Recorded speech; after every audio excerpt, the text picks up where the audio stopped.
It happened last week with our guest like 3 times, so don't worry about it. Yeah, he dropped a lot, so it's no biggie.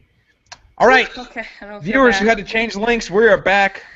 Apologize for the technical issues, but hey, we're gonna keep talking Game of Thrones right now, live. So I hope you can tune in. Hope we get that one viewer back who abandoned us a few minutes ago. Might have been me. It might have been you. No, it wasn't you. Okay, so yeah, guys, I think Tywin. If Tywin were to go, though, I mean, what would the Lannisters do? And if the Lannisters aren't a player anymore, I mean, they're kind of like the main characters these days. So who would pick up the legacy? So I'm just saying it would change the show again. Yeah. It's true. That's the point of eliminating a main player, though. Oh, Yeah. always. It's to create as much It chaos is. ever. And See, then I'm being selfish about it. I just wanted to see certain people die. Not for the sake of the story, but just because I hate them. I hate them. You know, there's not that many characters on Game of Thrones I really hate. I mean, there's ones that annoy the hell out of me, and I really don't like Cersei, but I think she's like such a rich character that I couldn't just possibly be like, the show would be better off without her, because that's just Yeah. that's how Game of Thrones works. Yep, I agree with that. So, Caleb, what about you? Yeah. Well, that's what I was gonna say. You know, Jessica took Tywin, so I'm gonna roll with Plan C. What if oh crap. We don't have any viewers right now, so it's okay. Jorah. I don't like him either. I'm gonna say Jorah. So what if Daenerys was gone? I mean, seriously. Terrible idea. I mean, listen. Then If things don't Dany's only take place gone, on we one can wait. If continent. Dany was gone, no one would see it coming. What if she died like next episode? No one would see that coming. And then it's like, what the F were we following her around for 4 seasons for? Wouldn't that That's just be huge? anti-American. Just Then saying. everyone would be pissed off. Yeah, her story I mean- would be literally pointless if that were to happen. It'd by be the way. 4 seasons of pointless story. And you know what? I like that Austin called her America because, guys, we're gonna get into this, but Dany is totally America. Just saying. She's So- always been America. America. America. Got the That's superior it. Air Force, just going around dealing out freedom everywhere. She has the only Air Force. She's only Air Force.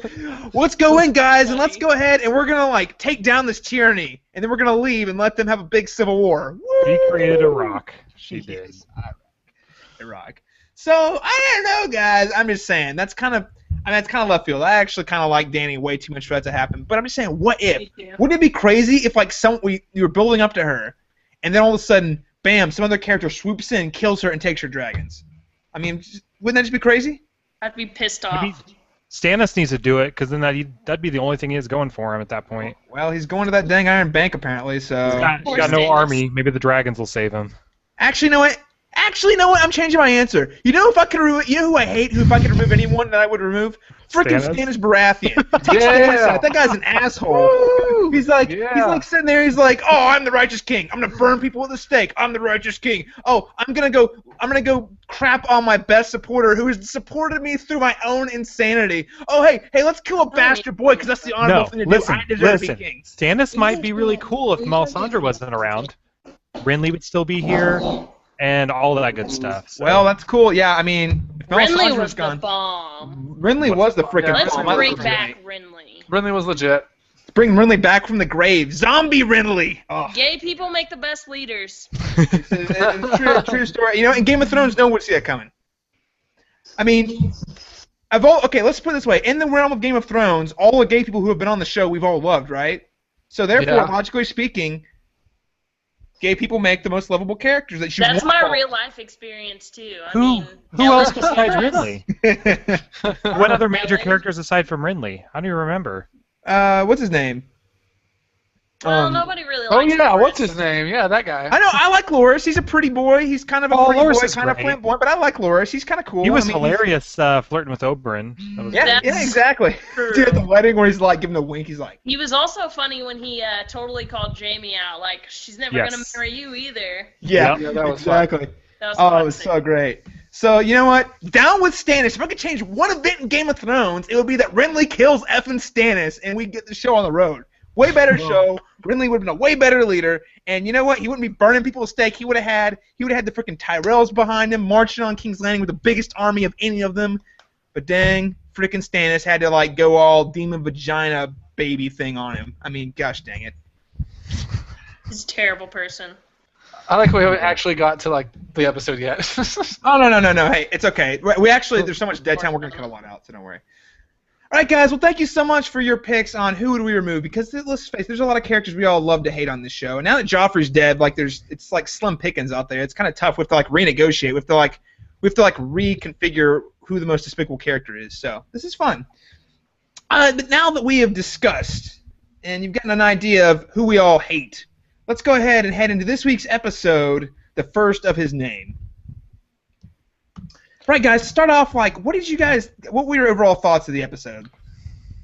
For me, this is probably my favorite episode so far, to be honest. I heavily enjoyed this episode. I thought it was really exciting. I thought there were a lot of reveals and a lot of stuff that happened that was just really exciting and really intense to watch. As a book reader even, there's just a lot of good things that happened in this episode. So I feel it probably is, in my opinion, the strongest episode of the season so far. At least my favorite, anyway. Right. So now, when you so you mean a best episode of the season or of the show? Of the season. Okay, gotcha. Very cool. I have to agree. I think I totally agree. I think it's strongest episode of the season. I think there was more so than any other episode so far, major character development. Huge. And yeah, it was really great. I'm very excited. Pretty much every scene was very important. Yeah, no, absolutely. Jessica, what do you think of this week's episode? I was going to say, I completely agree. You know what I also think? This episode was hella violent. Oh, yeah. Yes, that was fun. It's been a while since we've seen anything that violent on There was that epic battle theme, which is so bloody. Oh, my gosh. Yeah. I definitely agree with Austin, though. I think the character development in this episode was really, really important, really crucial. We had a lot of big reveals. Learned a lot of things that kind of blew the lid off, things like that. So it was very good. Very awesome. And I think I was talking to Austin last night, and I think this season as a whole, episode 1 was obviously the first episode, so it was like resetting the ground, and then episode 2 was boom, freaking explosion, Joffrey dies, and honestly, I thought episode 3, while it was still good, it was definitely not on the same level as episode 2. And then since episode 3, and it's gotten better with each episode. And honestly, I would argue that this was better than the Purple Wedding episode. I really do. I think the Purple Wedding episode was great, but the amount of information and events that happened. And I think, the thing I like about this episode is, and I mentioned this earlier, is that it was a great episode that caused us to kind of stop and pause and remember what brought us here so far. Because we talked about Jon Arryn. We talk about Dance Master Syrio. We talk about Daenerys references back to past seasons. So I really feel like we're at a really interesting transitional point for the show as a whole. It's like all these storylines have been going on for so long are really starting to kind of come to a close, and it's pausing reference to remember, okay, there are still things that happened in the past, and it is really tying the events of the past to, after 4 seasons of insanity, we're still telling the same story. Even if it seems like it's crazy and going in a million different directions, it's all still tied together. And I really like that about this episode a lot. At the same time, it sort of discusses about what we talked about. I think we talked about this in our first podcast of this season, episode 1, where a lot does make recognition to all the things that happened in the past. It also is making the statement, this world is very different than it was 2 seasons ago, last season, even a couple episodes ago. The world is a lot different, and we see that throughout this episode. And as we start to figure things out and realize, who is behind things and who's really doing what, and some of the storylines that come back, we realize this hasn't been the world that I thought it was, it's definitely changed a lot. Well, it's not the same world. It's not the same Westeros that we saw in season 1 by any means. Exactly. Yeah. And it harkens back, and I watched this on HBO Go, so I didn't get to see the previously on, but I read a lot of reviews and people talking about it was that it get the previously on Game of Thrones and went all the way back to the pilot, with the whole poison Jon Arryn thing, which I think is really, really great. And again, it's kind of calling back to these old moments that have impacted all of our characters, all our favorite characters, Robb, Ned, everyone, and even the Lannisters down the road. So yeah, I think this was a really impressive episode, and it just the snowball effect just keeps getting better and better. But yeah, awesome. Well, now that let's go ahead and talk about specifics. We'll go ahead and start off in King's Landing this week, and this really was the Cersei show this week, guys. I mean, Cersei was going around interrogating all the major players in this trial, starting with Marjorie, not necessarily a major player in the trial, but as a major player in the city. And it was basically the two of them having this nice, candid conversation. Now, what did you guys make of this? Okay, I don't know if it was just me, but Cersei was really nice in this episode. And it was weird. Yeah. She was not really nice. Well, I mean, Because- okay, like she didn't make any of her accusatory, evil statements that she would normally make. She came across as very much more calm, relaxed, and hey, I'm trying to be your friend, almost kind of mode. Which obviously there's an intent to that, and as you point out, it's not nice as in long term, but it came across as nice. Where usually she's just like upfront, hey, I hate you, I'm gonna kill you. Remember Reigns of Castamere? We ruined their family. Watch out, like. She makes those statements of threats or things like that, and in this episode we see her more, hey, like when she approaches Marjorie, for example, like it's more. She almost sort of implies that she doesn't outright say anything, but it's kind of she's saying, maybe it's not such a bad. She makes it come across to Marjorie that she's not against her being with Tom, which was not something we're used to seeing from. Oh yeah, she totally normally- offers it to her. She says, Yeah. "You still want to be queen?" Yeah, and normally she would say, "Oh, so you still want to be queen? Well, you have to go through me first." Well, it's because she's And- changing her she's changing her tactics. Right? Exactly. Instead of trying to face off and scare the enemy down, she's like, "Hey, let's be friends. Let's be learning. friends. Right. I know Clever Joffrey girl. was a monster. You know Joffrey's a monster. Let's just be cool. You're pretty glad he's dead, right? I'm not saying you did it, but I'm pretty glad he's dead.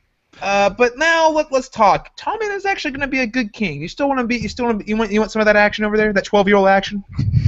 Oh God, Ooh, oh God. Well, that's disturbing. as Ryan said last week, this IP is getting tracked.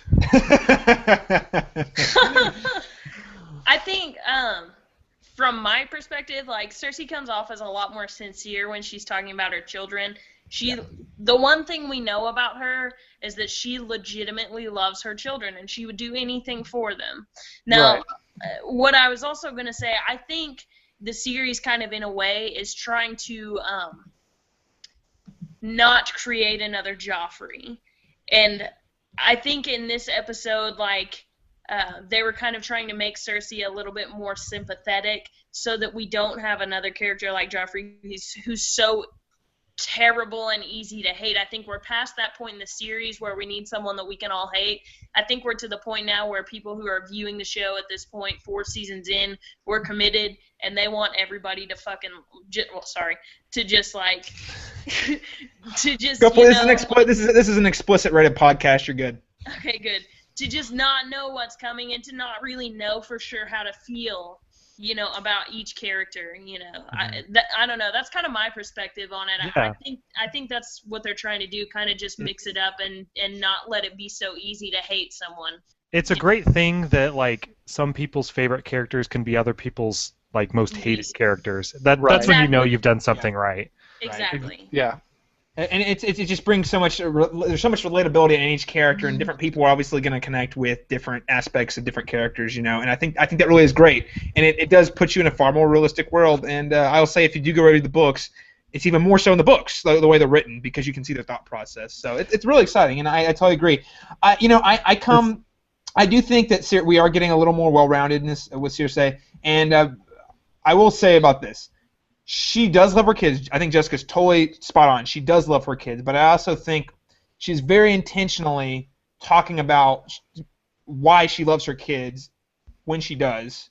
Yeah. She's trying to win sympathy from She's trying to win everyone. sympathy for sure. They're both in this scene bullshitting each other like hardcore, and they Right. both know it. That's the most hilarious thing. They both know what each other is doing, and they Yeah. both know that each other know, but they're still like going through the dance of it.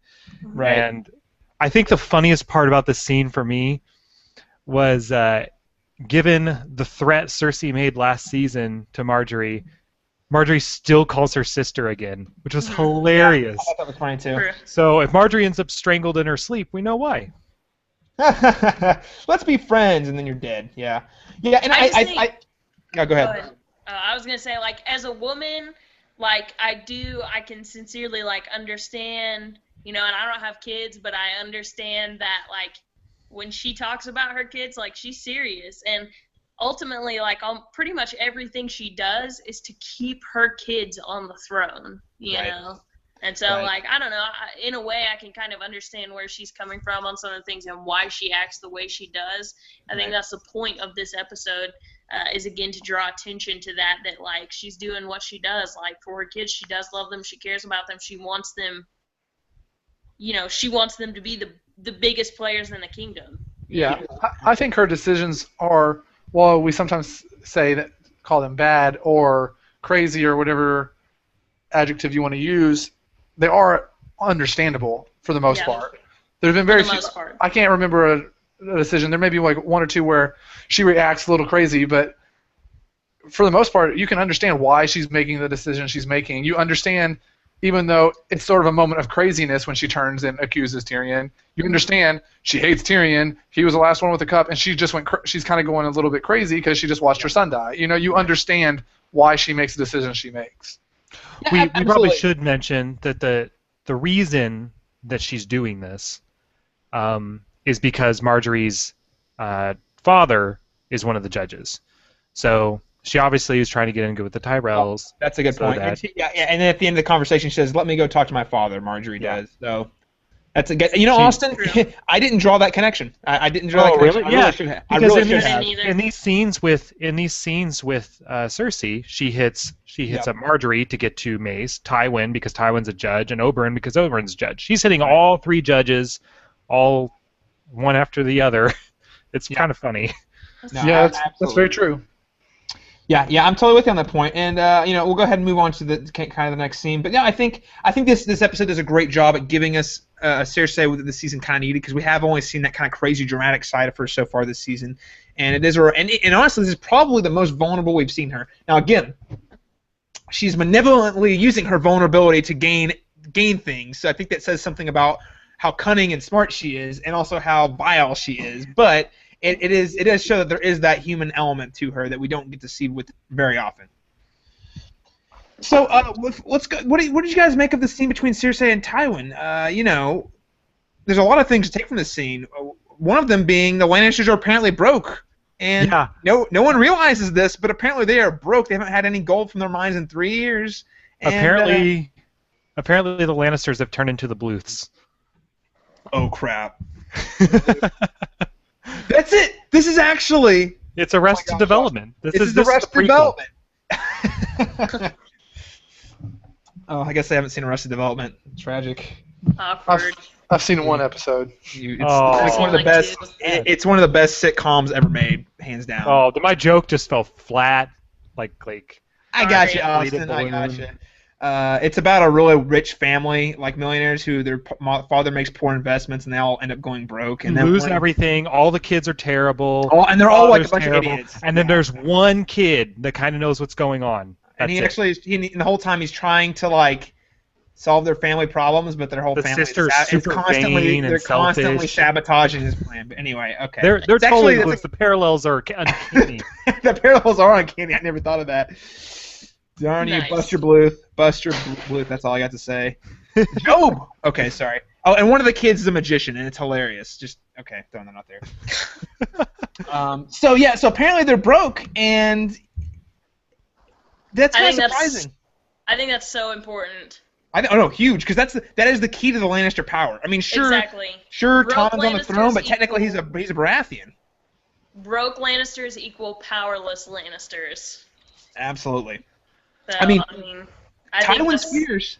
Tywin's fierce, but honestly, if you're looking at the legacy, once Tywin's gone, I mean, one day he's gonna die. Not too far. If nothing else, of old age. And then they're not gonna. If Tywin is the intimidation. No one's gonna mess with Tywin or the Lannisters while Tywin's alive. But once he's dead, everyone realizes. I think the rest of the country realizes their kids aren't. They aren't gonna Right. hold the They're that not same Tywin. standard. Before Yeah, Tywin, they were broke, right? So they had no money before Tywin, and so someone said online that they're gonna have to change their family slogan or whatever from "The Lannister always pays their debt" to "A Lannister always makes their minimum interest payments." That's funny. Yes. So yeah, I think it's very crucial though, like Jessica said, because broke Lannisters have no money, no power, and once What in Tommen's a Baratheon? Once he's married to the Tyrells, that means that the Tyrells are really going to be the ones with the power, right? I mean, because once the kingdom realizes that the Lannisters don't have the money that everyone thinks they have, Right. I mean, that's it. That's it. Yeah. Well, and then this is a very interesting scene because there's so the way I'm looking at it, there are 3 different angles to this scene. So one, the Lannisters are broke. The Lannisters, the kingdom has to pay back the Iron Bank, and but they also owe the Lannisters a crap load of money. And then on top of that, Tywin's saying we have to be friends. We need to befriend the Tyrells because they're the ones with the money who are going to help us pay them back. Yep. So it's like there's this circle of debt going around here, and apparently the Tyrells are like just breathing down. Like he realized if they're not their friends, they are going to get stomped. Mm-hmm. So I thought that was interesting. But moving on beyond that, before we get into the Iron Bank and the Trade Federation and the droids start marching in, I would like to talk about kind of the family dynamic here. I think Cersei, again, so strategically plays that vulnerability card in a way that Tywin will actually relate to, which is she says, she talks about Jaime doesn't want our legacy. You've disowned him because he doesn't want any part of the Lannister family. What are you gonna do when Tyrion? What are you gonna do to Tyrion now that he's lit our legacy on fire? And she's kind of placing herself as like the next Lannister in line to take things over, right? Well, she paints herself as the only option, which is a really kind of sad way to have to paint yourself, but it really is true. Jaime wants nothing to do with it, and Tyrion's a accused murderer. So, and they're both Kingslayers apparently. Yes, hell of the a line, Kingslayer though. brothers. Oh, fantastic line, epic Hell of a line. line. No, absolutely. That'll be dropped into the episode. So I thought that was a really kind of a powerful scene, and then we move on to the next scene, Cersei and Oberyn, where they kind of have. She plays up the whole, you have Myrcella. I miss her so dearly. Joffrey just died. I miss her so dearly. Can you give her a gift when we go back? You know what I mean? It's kind not of like she's- you miss your sister. That must have been so hard. Yeah. I was unable to save Joffrey like you were unable to save your sister. I mean, she's not lying. Those feelings are there, but she's just divvying them out like just the right moment in the right way. She appeals to 3 different judges. One for power, one for family, and one for revenge. She knows exactly what she's doing. She is like super calculated. She is really, in these series of scenes, on the top of her game, like a true Lannister in these. It was really, really cool. Very well said. Yeah, I definitely. Cersei wins some points after like 2 seasons of not winning any points in my book. I mean, I don't feel like she's really done anything that great since Ned Stark. So she's playing it well. That's for sure. Yeah, and I definitely thought it would be more of a I'm kind of go crazy, get really paranoid, and try to solve everything type of situation. But she does not react that way. Which we've seen her react that way before, but she does not react that way here. She is very calm, cool, and collected, and just reacts very, very intelligently, and it's just really, really nice to see. It's just a shame, though, that she does all this, and it's her one like bright, shining moment that she's had in really a while, and it's purely for selfish reasons. Oh yeah. Like it has nothing to do with helping anyone else or really helping the family at all. She just wants It's to get rid of purely Tyrion. selfish. She just wants to get rid of Tyrion. So Yeah. despite it being her best moment, her motivations are horrible. Right. Well, I mean, let's be honest though, Austin, has Cersei ever done anything that's selfless? Ever? No, absolutely not. I think this is a great segue, guys. We're talking about women and how they're portrayed on Game of Thrones. And, I know, kind of a stretch there. And Cersei is being painted as a very complex, intricate woman on Game of Thrones. But as we all know, the hot button controversy, particularly I think it's always been a discussion, but ever since the Jaime rape scene that has just exploded over the internet, is Game of Thrones misogynistic? And I think this week's episode makes a really strong case otherwise for people saying, oh, Game of Thrones is objectifying women and painting them as less than, they're not really human beings. And while I think that's true to the extent within the context of that rape scene in particular, I would say the show as a whole is doing far from that and showing us that this show that people are very complex and layered, like Cersei. yes, Cersei was objectified in that scene, but look at her. She's now asserting her power and her intelligence in a roundabout way. So to say that Game of Thrones being misogynistic, I think is a stretch. What do you guys think about this?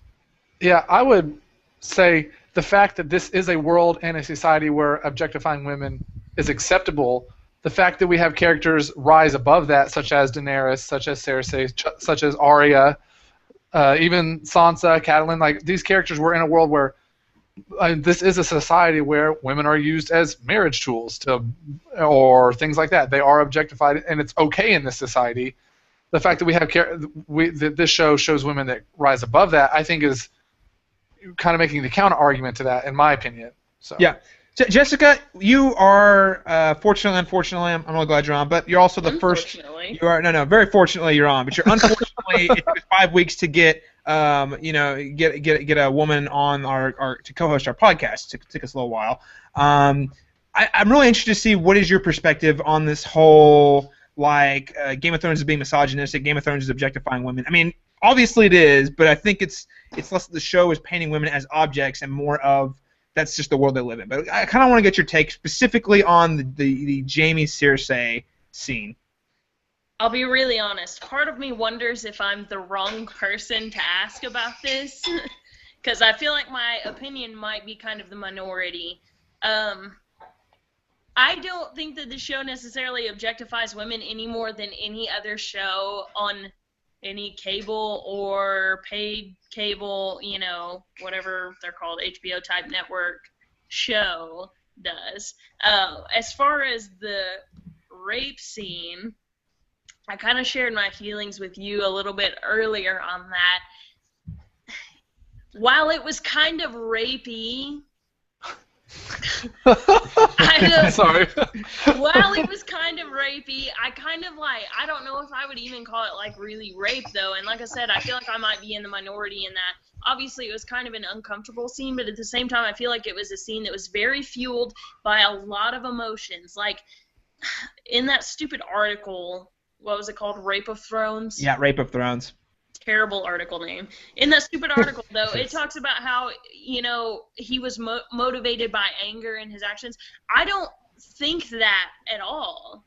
I think it was motivated by maybe some sort of anger, but more frustration, and that's frustration with the situation, frustration with the fact that his son has died, frustration with the fact that in the time that he's been back in King's Landing, Cersei has been nothing but cold to him. Mm-hmm. She hasn't been warm to him in any sort of way that he's used to. I think it's, a little bit of hurt, just a lot of different emotions going on there, and I think it's a lot of different emotions for her too. I don't know if you guys have ever been in the situation where you're with someone and what you're doing is wrong, but you want to do it, right. And I think we see her fighting it off a little bit, but I think it's we also see her pulling his chin in when he's kissing, and I purposely, I went back and watched this scene. We see her pulling his chin into him, and at some points we see her pushing away, but we also see her pulling him in, and I think that's very characteristic of her inner monologue right now. She knows that Jaime's different, whereas in the books, this scene happens at an entirely different time. Right. In the show, we've had a couple of weeks of him, being back there and both of them being around each other, but being sort of cold and not being normal. And I think that's kind of the point, is that it's frustration, and we're also showing kind of how their relationship has changed. That frustration is coming out, and it's also furthering to separate the two of them. I feel like it wasn't done without point, without an end goal, and right. Like I said, while it was kind of rapey, I don't think it was necessarily rape. I think it was just kind of a mixed emotion thing, and I feel like a lot of people are making a bigger deal out of it than it actually is, to be honest.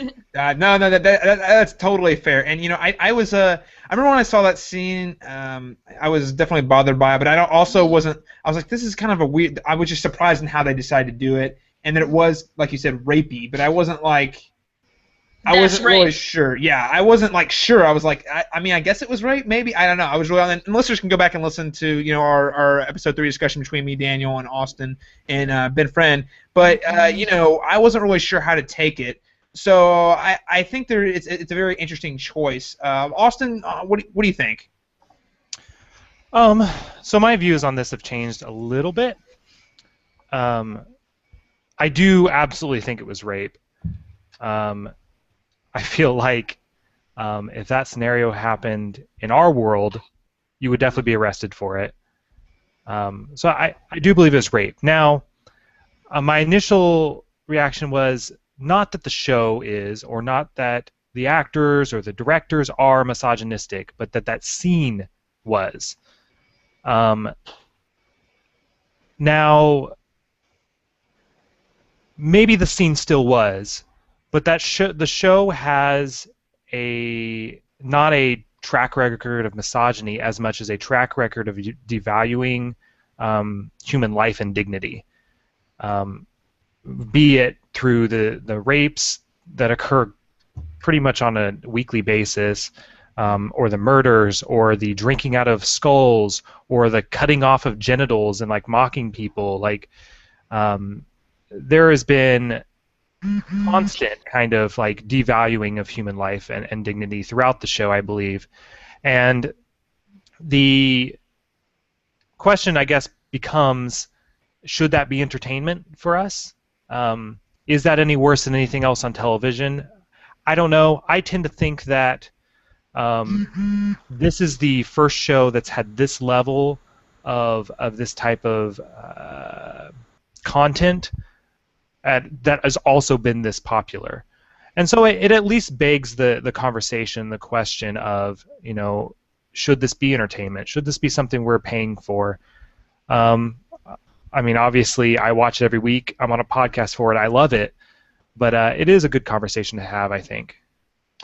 And that's a good point. That kind of does bring us back last season, and Jessica was in some of these discussions too. We were asking the question with Theon specifically, how he was getting tortured on a weekly basis, if we thought that was okay. So your point is that this scene, misogynistic or not, you think the show as a whole has a habit of dehumanification. Yeah, has a track record for doing that. Essentially. Now the question I have is, is it acceptable for entertainment? Well, that's the world that they're trying to create, though. So does that make it acceptable or not? I don't know. That's for you to answer. Yeah, I mean, if not, then that's a personal question.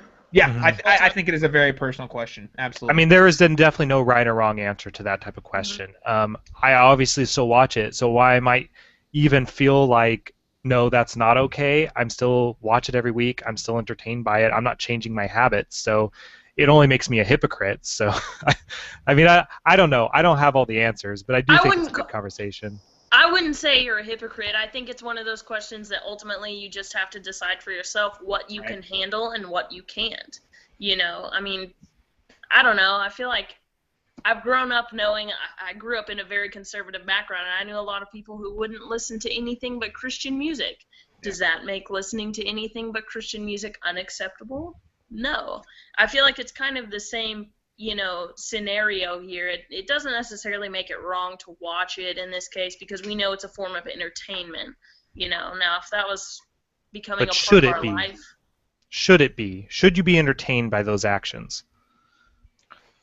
Well, and then the question I raised at that point too, when it comes to entertainment, is I also would argue this is in a sense is a work of art. Yes, it is to entertain, but it is also artful. And I think when you start to throw around words like art, it gets a lot more ambiguous on what's acceptable and what's not.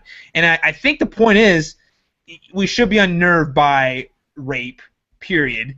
We should, especially a brother raping his sister. We should be unnerved by a man chained up to a cross, thing, getting tortured, because it's wrong, it's vile, and it is cheapening human life, right? But I think what Jessica's saying, and I think she's totally on point, is if you don't want to watch it, it is up to you to decide whether or not this is okay. Yeah, don't watch it, and it's not that you shouldn't say, oh, this is garbage, this is bad, but it's just, I can't handle this and I shouldn't watch. So it is a personal choice. Now, and I think what Austin's getting at is he's actually drawing a line saying, but should anyone watch this for entertainment? Yeah, I'm just saying, as a society, I guess, is this something we should be entertained by? That's all. And again, same level as like gladiatorial combat. At some point, that became distasteful as a form of entertainment. Where do we where do you draw the line? I guess. I mean, obviously this is fake. This is not real. Yeah. Right. This is acting. Right. I don't know. So I don't know. Just thoughts. Well, yeah, no, absolutely, and I think you bring a really good perspective. Oh, sorry, Stoll, go ahead and chime in. You haven't talked about this yet. Okay. I was just say, for me about that particular scene, I didn't find it that big a deal when I first watched it. I didn't realize it was that big a deal until later, and I sort of take the same stance as Jessica actually, and some of that actually comes from the fact that my fiance has a very similar stance to Jessica on that scene, and Thank you, Rachel. So a lot of that came out with conversation with her actually, but I do agree with Caleb. You know, I believe that this show is more than just present for entertainment. I believe that when George R. Martin wrote these books, he wasn't writing these books to make money and to get entertained. Now, obviously, that's part of the deal, but I believe there's a lot more to it than that, and I do believe that there is a sense of art to both the show and the books. Mm-hmm. And I feel like, and I've always argued this since season 1, this may be the most realistic show that I have ever seen, in the sense that the characters are written in such a way that they are completely relatable, in a sense that where the events that happen and the decisions that people make are completely believable, and I can believe in a world such as this that all these things would happen. And even in a world where magic and dragons occur, when you set that up, the way that it plays out is very real in a sense in comparison to our real world. And I think that Martin is making a point here that we live in a world that devalues humans. It's like we don't value other people like we should. I think that he's making those points, and Right. I think that, you know, whether we like it or not, in our world, people get raped fairly regularly, and women are devalued pretty regularly in our world. And should those things be occurring? No, of course not. But I feel like there's more to this than just for entertainment. He's showing us. Are we not? I think Austin actually brings up a really good point. Should we be entertained by it? But should we allow these things to be happening in our world to begin with? Right. I think it's more about the statement is not about should we be entertained by the show, but the question is, these things happen in our world. What are we doing to try and fix that? Right. I feel like that's more of where the books and the show is heading, more than an entertainment standpoint. Yeah, I guess. yeah, and I'm totally with you. And I think the difference when Austin, when you raise your question, should we do those things? And I think again, it comes back to, are we celebrating the rape? Are we saying it's a good thing? Are we celebrating, the guy drinking out of J.R. Mormont's skull? There are people out there who do that. I'm sure there are people who thought, yeah, that's badass, that's awesome. Look at Jamie. But I don't think that is not the picture that the show is trying to paint. The picture the show is trying to paint is that this is a very dark and bleak action. And I think that really should bring a course for us as viewers. It should unnerve us, and if it doesn't, that's a problem. And that's that's kind of my stance, is that these are the rape and the devaluing of human life is there to show us that we should value human life, because look at examples of people not doing that. And like Stoll said, that does happen in the real world, and it's despicable. So I don't know. So I think the rape. I just think the rape really does speak to the larger some of the larger issues of Game of Thrones and Westeros. So. Very glad to know that I'm not the only woman who felt the way I did. Oh, Rachel was very passionate about the fact that it was not rape. Actually, she actually was very upset that the Rape of Thrones thing was saying what it said. She was very upset with that article, actually. So Well, I thought it. Yeah, go ahead. I was gonna say, I think it's like I said. I feel like a lot of people that I know, including myself, have been in that position at times where you're like, man, I should not be doing this. This is not right. This is not appropriate for where I'm at right now. Get off me. No. Yes. No. But yes. Yeah. You've been in that position a lot, you said? No, I didn't say a lot. But I mean, at points in my life, sometimes that, things like that happen, and I think that's the nature of growing up in our society today, and probably growing up, period. We have times where, we want to do things that we probably know we shouldn't, and Yeah. sometimes we're at a little bit of a moral crossroads, and I think this may have been an extreme way of showing that, but I definitely think that was the case. I think it was just a very passionate and emotional scene where there were a lot of things fueling the fire between both characters. So I don't know. Like I said, whatever. My opinion. Absolutely. No, and I'm so glad you chimed in your opinion. And I don't want to beat the dead horse, but I do think it's something that's interesting to talk about. And I will cite Joanna Robinson from Variety posted a really interesting article today, kind of to counter the whole Rape of Thrones thing, and kind of taking the stance that yes, Game of Thrones portrays a very vile, despicable form of rape in a scene, but as a whole, the show really does speak to women as empowered characters who are really paving the road for television, network TV, cable TV, whatever, for empowered female characters who are actually making the best of the crappy society they live in. So I thought it was really cool. Check it out. It's on Variety. Joanna Robinson from Variety. She's also on the podcast, The Cast of Kings. Great podcast, although a rival, so don't listen to them before you listen to us. Yeah.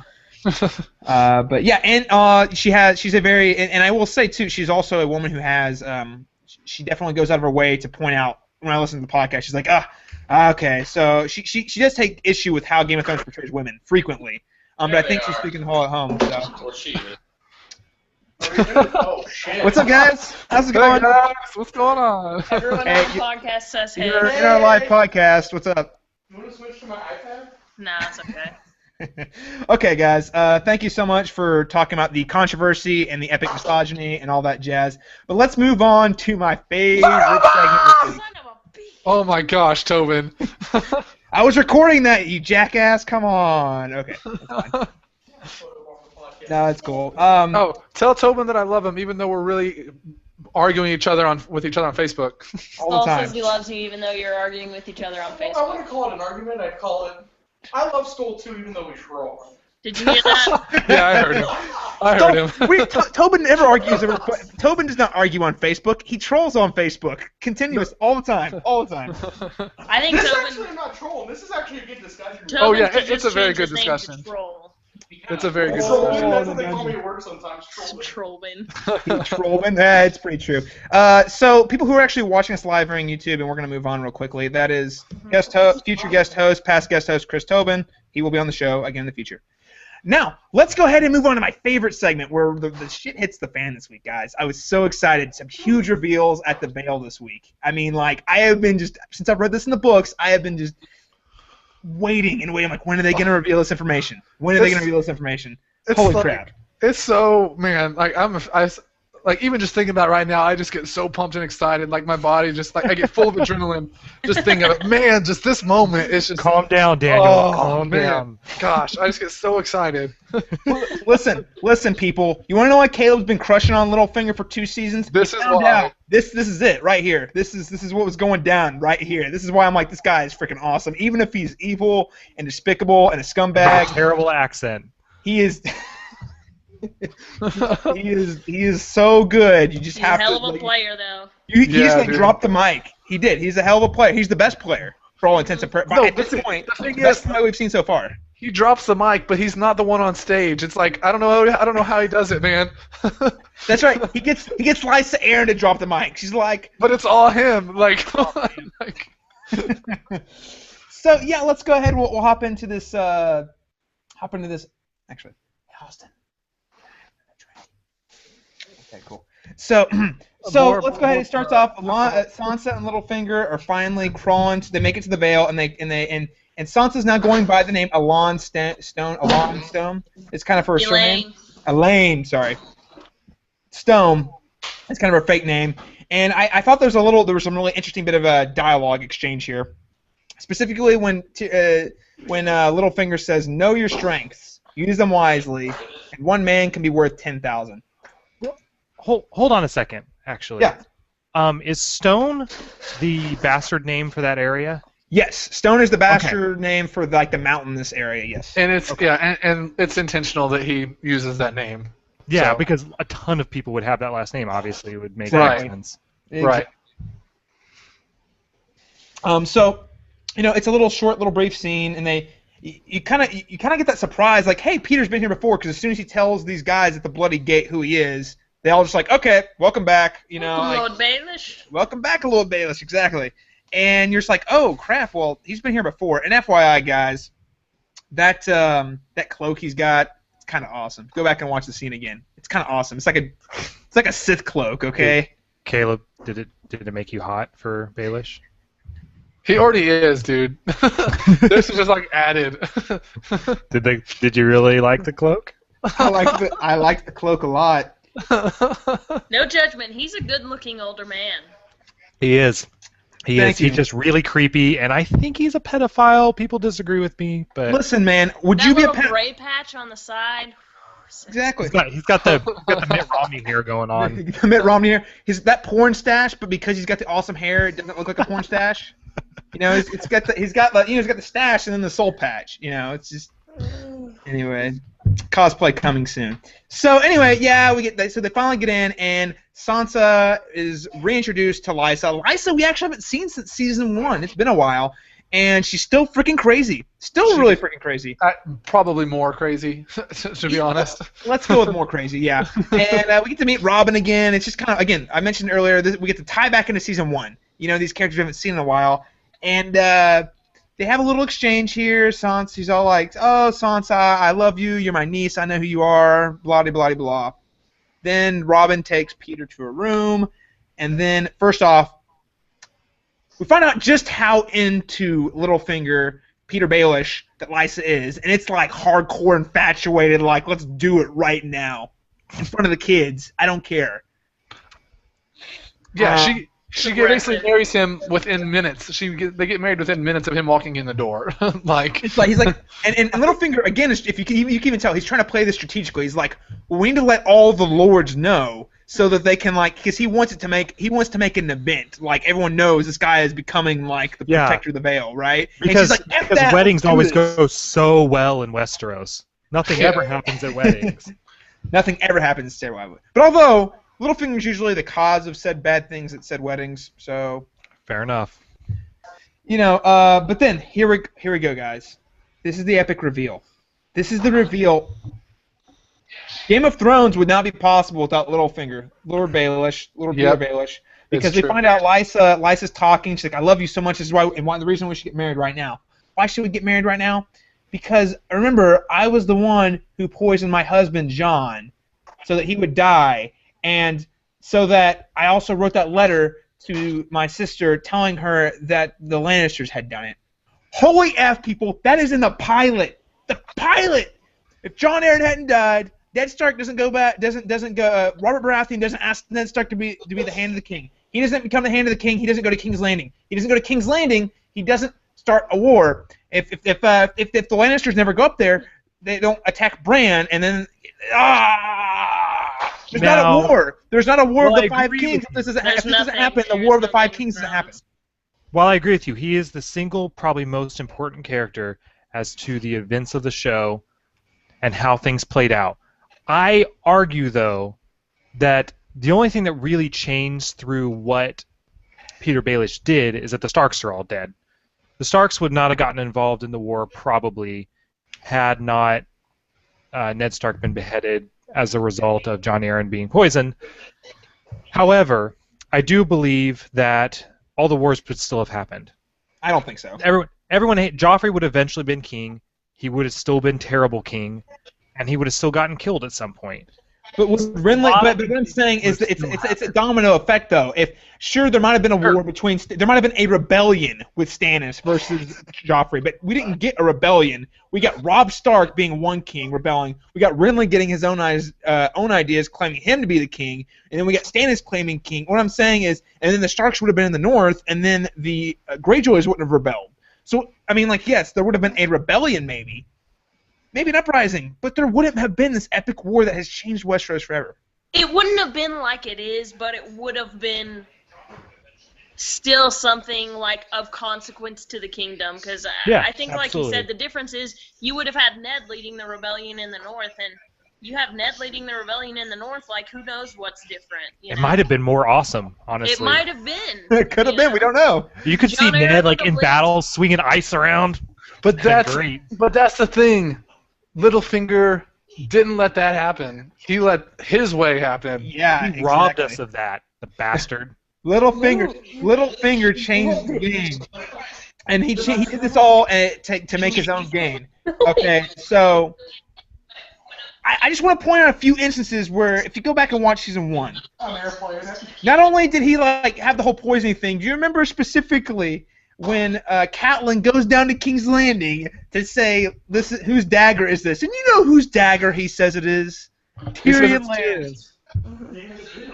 I'm just saying, this guy has been pulling the strings behind the curtains the whole time. And what he is, it's all the chaos as a ladder speech. He's been creating this chaos, feeding it, making it bigger, so that he Hell of can a speech. advance. Oh, hell of a speech. So that he Hell of a can speech. advance. So he can It was all- advance. But it started, I mean, yes, he wanted to advance, but it started as revenge. Like, all he wanted, the whole reason he poisons Jon Arryn and sends Ned down there is just to stick it to him. He was so upset, so angry, just because he's an asshole. And he's trying to stick it to the world, though. He's not just sticking it to a person. He wants to...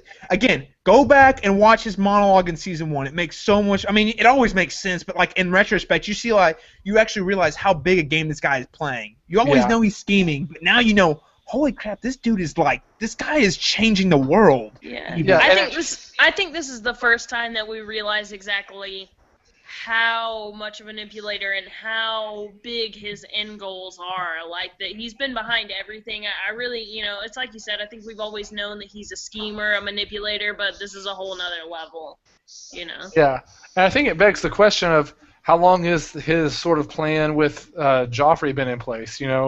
How far back has that been going? How far ahead was he thinking in that regard too? I mean, he just his ability to think so far in advance and be able to manipulate certain situations to his advantage is just incredible. Well, it just makes me think, what's next? Yeah, exactly. If, Right. this guy is capable of jump-starting a war of 5 kings and then escalating himself from he came from nothing. He was he wasn't even a banner. He was a small under banner house of the Tullies, and now he is one of the most powerful men in Westeros. Well, and you have to think, not only is he one of the most powerful men, but he's also very strategically placed himself in the most easily defended and where he is more protected than he would be any else in the realm. And at the same time, doing all these things, not getting his hands dirty, and nobody suspects him for anything. Nothing.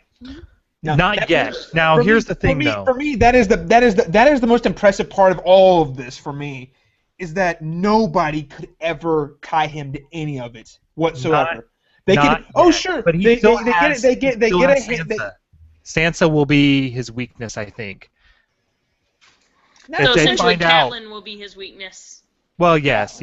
I mean, by extension. But Sansa, she's there right now. If someone figures that out, then they're going to tie him to it. But she's also a powerful tool and a pawn for him that he can use for further means. Now, Littlefinger, I think he sees that the Lannisters have outlived their usefulness. He probably knows that they're out of money. Earlier, he was the coin. He was the master of Master coin. of coin. Yeah, I mean, he knows these things for sure. And I think he rips down the entire Lannister house, just tears them apart, sides with the Tyrells, uses the Tyrells, pumps them for all they're worth, and rips them down. I mean, That's what he does. Everything to him is disposable. Yeah. Absolutely. And if you think about it, look. But the thing is, no one could ever blame him none the wiser. Look how strategically he's placed himself. Because for all intents and purposes, he's still loyal to the Lannisters. But he's also made friends with the Tyrells. So as the Tyrells advance, obviously he's going to maneuver more that way.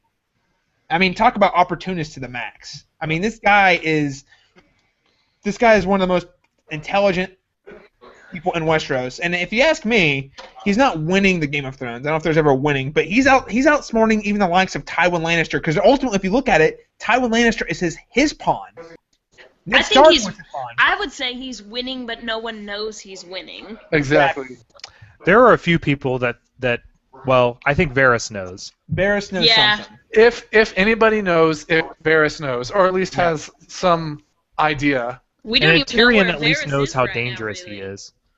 Yeah, Varys hasn't really done jack this season. He's around. We saw him at the throne at the name day for Tommen, but he actually hasn't really done anything this season. I really hope we get to see him come back into play later this season. But he's really been a background player this season so far. Yeah, guys, I want to read you. I want to go ahead and read you a quote from the writer for the Vulture, the website Vulture.com, John Seller. This is compliments of Chris Tobin, by the way. The entire series essentially has sprung from the ambitious, crafty mind of Littlefinger. Is, I believe, a notable moment in the history of television. Having a supporting player, even one as nakedly devious as Lord Baelish, has been since we first met him at his brothel in the 3rd episode of Season 1. Turn out to be the show's most important character. Be like, say, Matthew Weiner revealing Henry Crane as the true mastermind behind every misery Don Draper has suffered on Mad Men. Has a character on a major series ever done so much deviltry with so little screen time? And I think that's excellent. I gave Because- you that link. He gave you credit.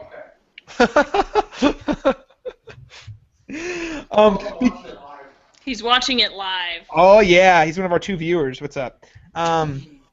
So what I'm saying though, I think it's brilliant though because Littlefinger didn't even show up until the 3rd episode, and so what he's saying is this show is again breaking the rules, supporting players, even if they're really interesting and important and fan favorites, they never have roles this big. Right. And he's a supporting character in the show, and he puts himself in a position where he seems like he's a supporting, like you said, a supporting person in the world. Like he doesn't seem like he's like in the world. He doesn't seem like he's that important compared to everybody else. Compared to someone like Tywin, or Stannis, or Robb, or Ned, or Cersei, or Tyrion. Like when you put him in that world, when people put his name up there, they don't put him on the same level as them. Yet he is. And I just think that's ridiculous.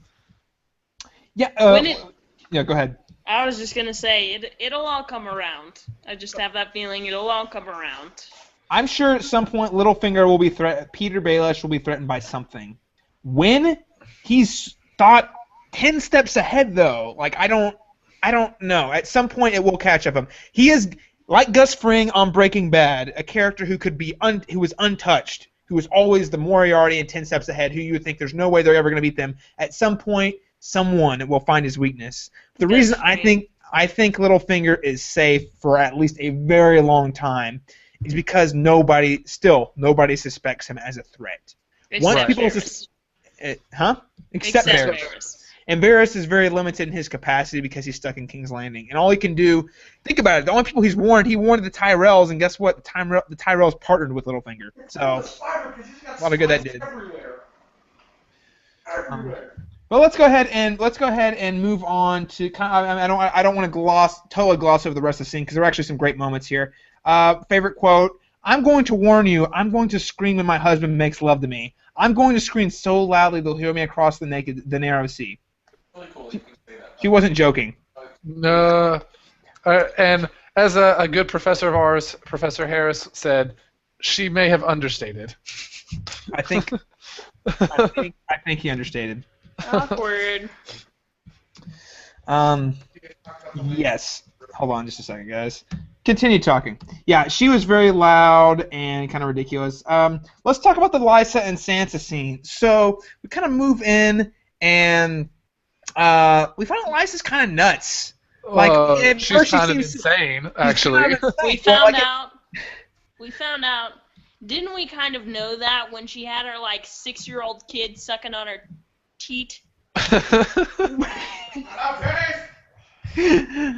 That's true. But I mean, That's not just a child problem. That's No, a that's- mom problem. That's definitely a mom problem. So yeah, I mean, we definitely think this is crazy, but there's that scene where she's so warm and loving to Sansa, and all of a sudden it turns into possessive. You're sleeping when he slept with you. Oh my God, I'm so epic. I am so epic possessive. You're gonna steal my husband away from me. Yeah, she's crazy. Yeah, there was definitely some weird element of jealousy there. It was not warranted, but yeah, it was kind of insane. She's crazy. Yeah, she is. That's all there is to it. And Sansa, poor Sansa, she just she doesn't catch a break. Like, she just like she finally is supposed to get to this place where she's with family and she's safe, and now she has her aunt who kind of thinks she's gonna steal her husband and is hurting her. Like, she just can't catch a break. No, I mean, I will say this: she's relatively safer than she was before. Oh yeah, definitely. But that's not saying much because she's with a crazy chick who probably wants to kill her.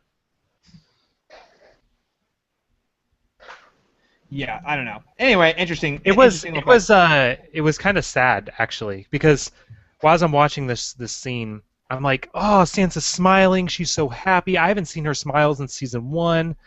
Like, I was really, really happy for her. And then all of a sudden you see the insane kick in. Like, all of a sudden she realizes, oh crap, I'm not safe. I'm in the same position I was in before. And nothing's any better. I thought I'd be safe with family, and I'm not.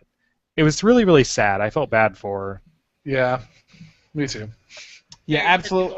Yeah, and I think Austin, you bring that point up. There is a moment where we actually saw Sansa smile for like a split second.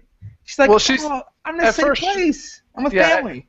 At first, it seemed like she sort of was like, on edge a little bit from Littlefinger. She didn't know exactly if she could trust him, which is totally warranted. But she sort of seems uneasy a little bit, and then she sort of gets to this point. Okay, she starts getting comfortable, and when she's with Lysa and like you say, she's all happy now. She feels comfortable, and then it just turns on her again. Yeah, I here's what I think is gonna happen to Sansa. I think by the end of the show, she's gonna be like Padawan by Littlefinger, and she's gonna be the most epic liar of all time. Just saying. A thought. So before we wrap up all the stuff, the Vale, and we had this huge freaking atomic bomb dropped on Game of Thrones world. I know we talked about what's next, but seriously, like, if you guys had to try and pin it down, what do you think Littlefinger's master plan is? We know he wants the throne, but like outside of that, what do you think he's doing? I have no idea what he's doing with Sansa, to be quite honest. I don't really know where that storyline's headed. I'm really excited to see where it's going, but I have no clue where that's going. She's the key to the North, and by extension, the Northern armies. And if he's going to actually take the throne, he needs an army. That's why I think it's going. Yeah, I think that's the only reasonable thing we can come up with at this point in time.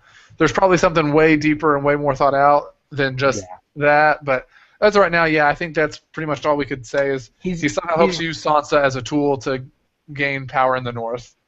He's got everything he needs but an army, and he's really dang close to getting one. He's got influence, he's got power. That's what I think. all in good time. All in good time.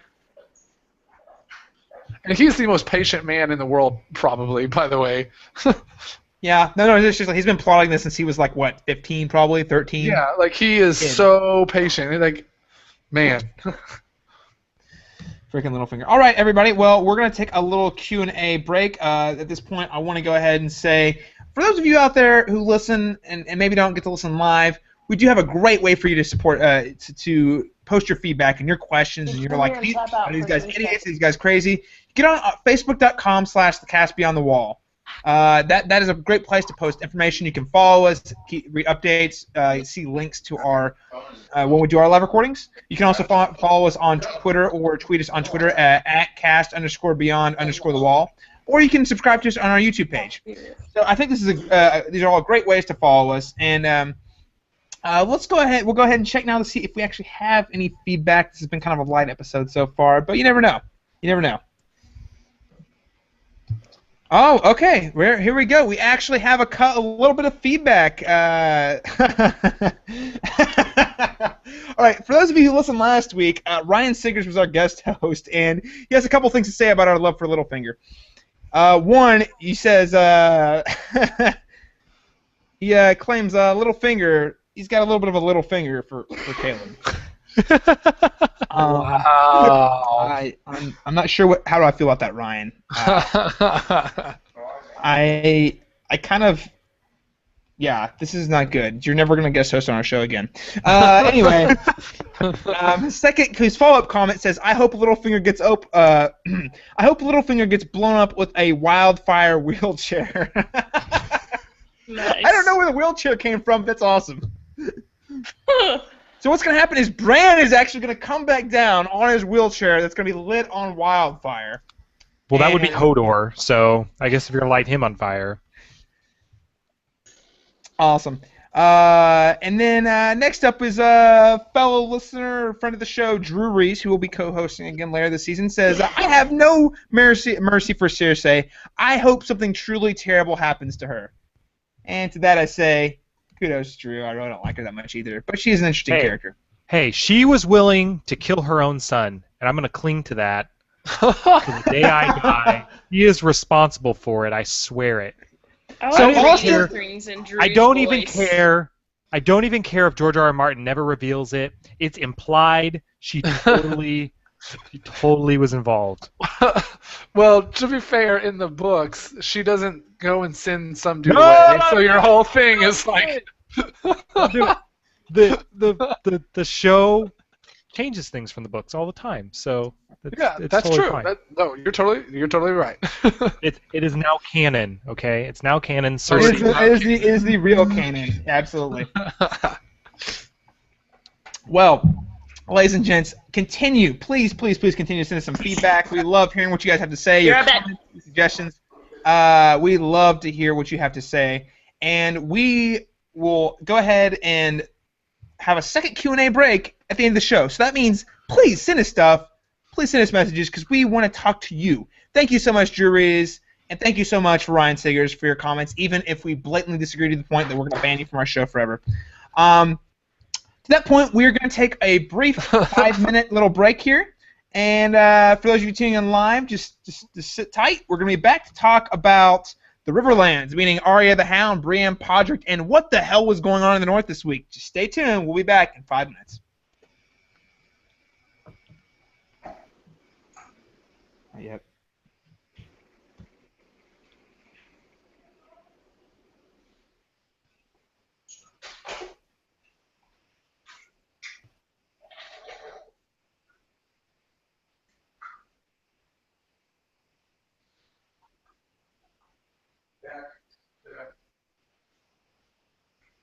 It's actually a picture. I got bored last night. Because there wasn't any decent stuff on Facebook. Troll. Joe Kelly on there. What? Nobody's better than that. So I started trolling LOL streamers.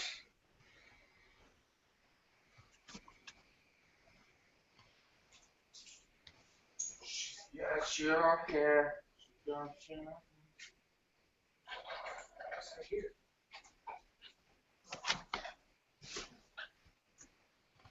I'm back. Did we take a mutual break?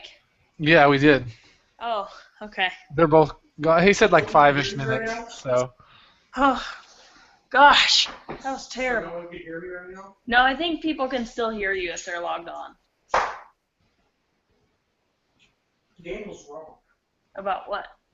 Tell him specials, bitch. As specials? Yeah, tell him. X special. Yeah, I know I can hear him.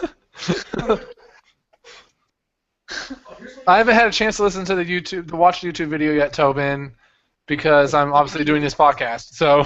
Just say, X special is a bitch. He says X special is a bitch. Reggie for life. He's such a troll. I'm gonna get a tattoo across my neck that says Reggie. If he said does that, Did if you he hear does that? yeah, if he does that, he's literally retarded. Well, I mean. Tits or GTFO, that's all you Shut up. call them. No.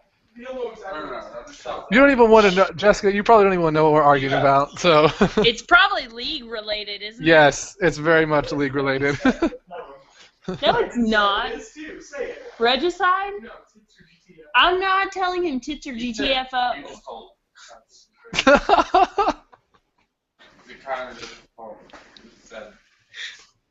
Oh, I'm Di- calling again tonight. Daniel, you need to get video on this thing. Yeah, I really do. Are we having a massive one like we did that one time last year? Oh, there was like 9 of us or Yeah. whatever. I have no idea. I don't even know when the off week is. If we did it, it'd be during that the week gap or whatever Yeah. Memorial Day week is. That'd be freaking fun. Yeah, I don't know if we're doing it again. We haven't talked about it yet. Definitely should. I vote yes. Yeah, it'd be a lot of fun. That was a lot of fun. We had like 12 of us in that room or something. It was ridiculous. Exactly. It was freaking awesome. We could get like a bunch of us in the same room. Yeah, well, Google Hangouts goes up to 100, I think, actually. So like if we're across like wherever, it can go forever. Dang. That's a lot of people. Yeah, it is. I don't understand how. I don't know if some computers could actually handle that. To be honest. Right? Well, we'll have a party at our place for everyone here. Yeah, that's what I was thinking. Tobin said we'll have a party at our house for everyone here. Except for Right. Daniel. Don't be mean. Tell him you got bitch due to attitude problems. Shiva. Oh my gosh, Tobin. That's hilarious. Such a bastard. Shiva. Oh my god, are you serious right now? Be glad that you can't see what's going on. Okay, I'm glad. Oh god. So, guys, I'm on drink 4 right now. This is going to be a fun second half. I'm just going to say. You're what? What'd you say, Caleb? I'm on drink 4, and I think one of these beers was at least 7% alcohol, and I drank 3 of them. So, we're doing good. I've drank like this much is where I started. Now I'm farther down than that. Oh, gosh, that's so funny. I mean, I'm sure some listeners are going to Hey. So we might get to be hanging out with when some of this Friday, Caleb. What? It's Friday? Yeah, with me, you, and Jared. I'm so excited. I'm so Yeah, excited. dude, me too, man. It's going to be so much fun. It's going to be so much fun. Yeah, it's I kind of forgot I'm gonna see you in like 3 days. Yeah, I know. You have no idea how excited I am to be going back to Oklahoma City this weekend. I am like just on fire. I'm like, God, I've been. Let's put it this way. I've been like kind of just living life. And I'm like, God, just another week. But this week I'm like, God, so excited. Yeah, Soul's dude. gonna get married, Very and pumped. then Soul's gonna get married. Get to see you and Jared and all that jazz. And I get to go watch Game of Thrones. It's House Jessica Martin / Tobin. It's gonna be so much fun. Yeah, yeah, dude. Yeah, you're that's right. You you're in for better a say weekend. my name first. Heck yeah, it is the House of Jessica Martin, right? Exactly. Exactly. Tobin's just a bannerman. Right. Okay. You Tell can't tell tell me. Tobin I love him, and I think that the fact that he's making jokes is awesome, and I love it so much. But he is picking up on our audio, unfortunately. I'm trying to get him to shut up. I've given him terrible looks. No, that's cool. I sent him a text. He's corresponding pretty well. Good. Like I said, I've given him terrible looks. And I Terrible. laugh sometimes too. I admit. So my brother-in-law Austin, co-host of the show, brews his own beer. This is the starter stout. I'm drinking that right now. Right. It is a stout beer. That's awesome. very cool. It's very nice. It's fun. I Are enjoy you it. gonna bring some to Oklahoma? Shit. You know what? I probably would, except for I'm one of those cheap people who doesn't check bags. And you Yeah. can't Or transport. are you that. flying? Yeah, I'm flying out. I gotcha. Now I'm coming back a second time in June for Dusty's wedding. If I when drive is his that wedding? one, June, whatever the first weekend in June is, like the 7th, I think. Yeah, 7th, because the next weekend is my birthday. That's Bring right. me some beer. There's gonna be some beer. Are you guys camping on your weekend still? Possibly. Man, hey, I'm so bummed I can't make it back for that. Yeah, man. How long are you gonna be here when you're here? What, for Dusty's wedding? Yeah. I don't know about that one yet. I haven't booked plane tickets yet. Probably if I can get the same deal when I'm there from Thursday night to Monday would be great. But it'll just depend on work. I'm working at hey, we're live, but anyway, I'm working at Best Buy right now, so they're pretty flexible. But I'll have to make sure they don't. So far, they haven't cared. What's going on with your Thunder? My God, they look like the Pacers. Are they They're losing? terrible. They're Frickin- terrible. Mr. Unreliable, says the Oklahoman. I honestly can't believe Don't they bring actually. that shit up. I can't believe they actually put that on there. To be quite honest, I I can't felt bad. either. I felt bad for the writer. It was totally not his fault. Yeah, no. The writer probably wrote an awesome story, and then Mhm. the editor's like, what's gonna grab people's attention? Exactly what Oh, happened. it definitely grabbed people's attention. After all KD has done for this Oh, city yeah. and for the team, like Yeah. He's He coulda freaking left- the best he coulda player gone in the to NBA LA. right He now. I was could've like done tons of essentially the face of the Thunder, who is totally like him and a couple other players have been the team essentially, and built like made the Thunder like one of the greatest teams in the NBA, and The he's face of the Thunder, unreliable. he's the face of the NBA. Like, he's Yeah. literally the best Well, player in the NBA this True season. story. Yeah, I mean, he got MVP this season too. So I mean, he beat LeBron James out for that. So I saw that. Yeah, take that, LeBron. LeBron James is a bitch. I hate him. I'm with you. I'm with you on that one, Jessica. Oh my gosh. Oh, Get this the is Game so of much Thrones. That's Look, right. look. In Game of Thrones, guys. Okay. If LeBron James were in Game of Thrones, I'd slit that mother's throat. He'd die. Oh, I'd flay him. Ooh, I'd flay him like nobody's business.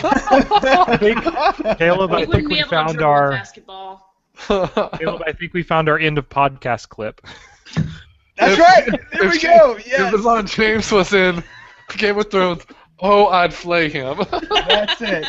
That's it. For those of you who do listen or don't listen, at the end of our podcast every week we have it's kind of an Easter egg. If you listen all the way through the end of the music, we always have something fun we cut. We just found what we're going to put in there this week. So. Last week it might have had to have done with some random stranger dropping in our podcast and Matt Andrews asking if Joffrey deserved to die via rape pit. So. Ooh. Ooh. Now we talk about Cersei and Jaime. That's some kind of fucked up right there. I apologize. This show's I'm way drinking more worse. Fireball This than I should podcast have. is way worse than the show. Yeah, we've probably dropped some F-bombs, more F-bombs in the show. But, hold on. My bad. Let the beeper go. No, it's okay. Explicit. And I edit most of it out, to be honest with you. Yeah, it's The fine. fireball. My favorite scene coming up. My Oh, favorite scene. of the week. yeah, here we go. All right, everybody, welcome back to the Cast Beyond the Wall. Thank you so much for giving us a short little break to relieve ourselves and pop open the next beer. So, we're going to go ahead and hop right into the next scene, which is Danny and Marine. Now, we had a very, very brief scene with two of them this week. With Marine this week. And I think it was actually a really great scene. It was short, it was effective, and honestly, I think we got more character development and learned more about Danny in this one scene than we have learned about her in the last 2 years. Go for it. Absolutely true. And yeah, we talked about this a little bit before. This one scene. So, Danny, I believe, is one of the strongest characters in the show, and she's a fan favorite. But she's done next to nothing as far as character development for about 2 seasons. It's been really kind of sad, actually. Ever since season 1, when she really kind of found herself and empowered herself, we've seen nothing from her aside from some really cool action things and some like clever tactics and things, but nothing that really told us what was in her head. Yeah. And so in this scene, you kind of see where she's looking back. She's like, I've done all these things, but what have I really accomplished? They're falling apart around me. I've set up puppet governments that have done nothing, and it's kind of all falling apart. And so she kind of decides, well, I guess I'll just stay here and learn how to be a queen before I go try to take over King's Landing. This is the first time, I think, in quite a while, and we've talked about this before, where she's actually listened to her advisors a little bit. Yeah, She of kind course. of confides in Jorah a little bit, lets him know some of her insecurities about things, and it really kind of considers his advice at least. So it was really, really cool to get to see her develop a little bit more. Now, the downside is I feel like her storyline's probably going to get a little bit more boring from here on out as she deals with the day-to-day aspects of ruling a kingdom, be it a small one. But I am excited to see where it goes. I agree. I think it was very nice to see her grow a little bit in maturity, though, in the sense that she understands that she needs to learn how to rule before she goes and tries to be a queen. Yeah. You know, I think that's the most important part of this, and a lot of people are like, well, what the hell? Like, why is she not? You know, she has the chance to go. You know, and that's honestly, I've heard literally probably 3 or 4 people that I talk with regularly about the show say that, and I'm like, well, she's doing the right thing. Like, she knows she's not going to be able to hold Westeros until she understands how to hold a kingdom and how to rule a kingdom. So I think this is the best move for her. I think it's smart.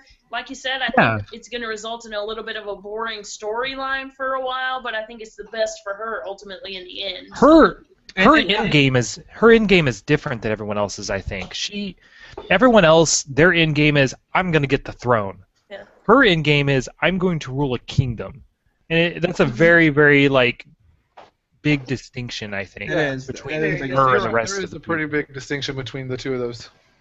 And I think she is making a very wise decision, which is great because, again, if you guys listeners of the show know that I haven't exactly stood up for Dany a whole lot, and I do want to clarify and say that I think she is a very interesting, well-written, well-developed character that I actually do want to get behind quite a bit, and I think this is one of those moments where I'm like, yes, Dany is making a very thoughtful, reasonable decision where she's actually consulting with advisors, and she's looking back on her work. I mean, look what happened. She basically went and liberated 2 cities, which seems great on the surface, but look, both of them have collapsed.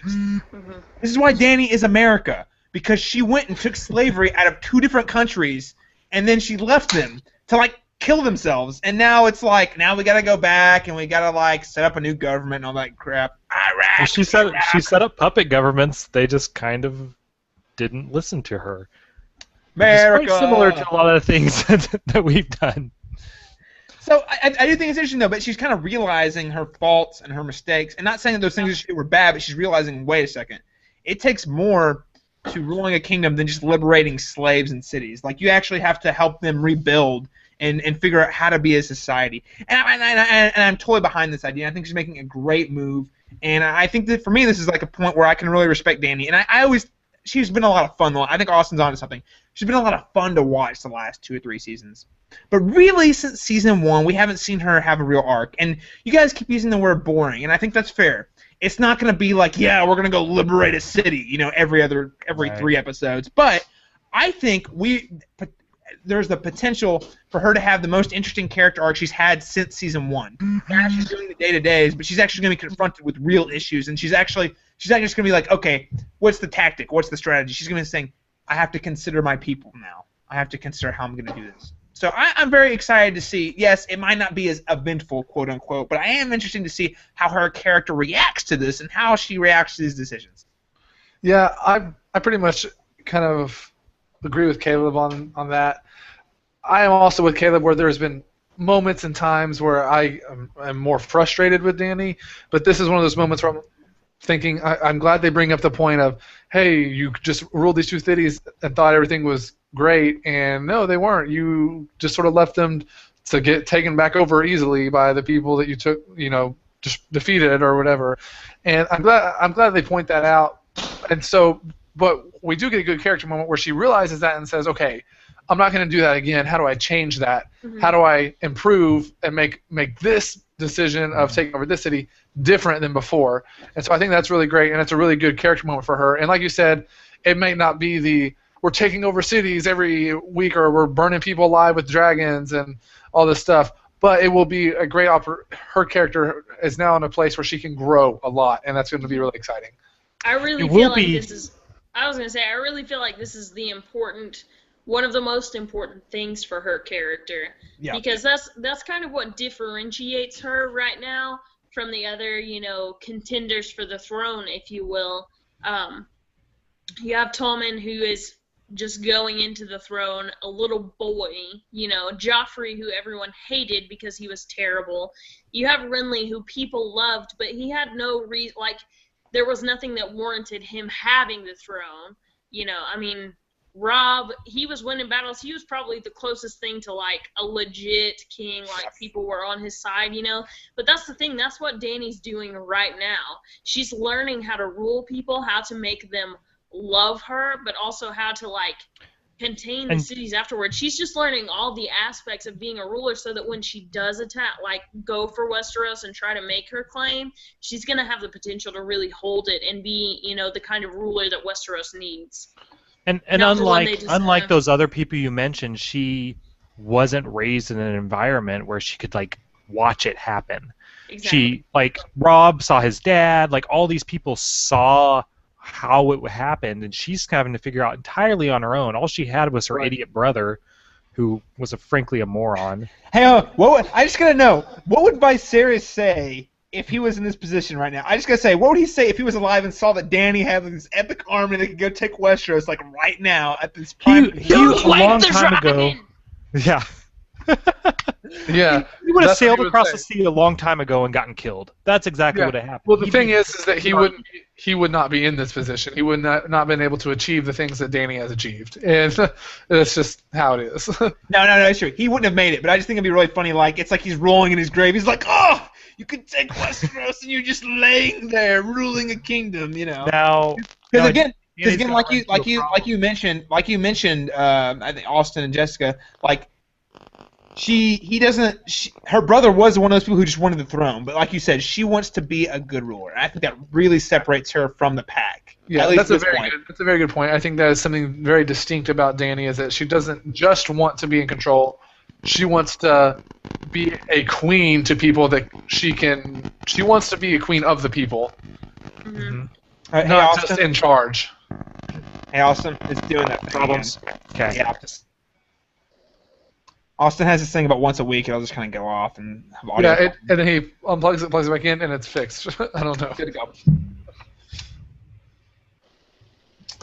But Yep. yeah. I think that's a Yep. great point. I though. don't get it. It just happens. Yeah, Am no, I that's good fine. now? We're good. We're good. Yeah, you sound great.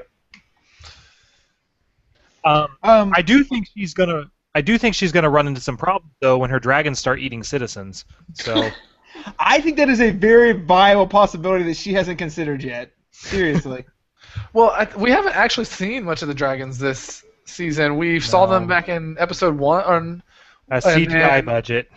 then we Yeah. haven't seen much of them, and I don't know if that's intentional really or not that she hasn't. Here's what's going on, Daniel, and I know I don't want to like puncture the whole of the narrative structure here and like the fantasy what they're creating.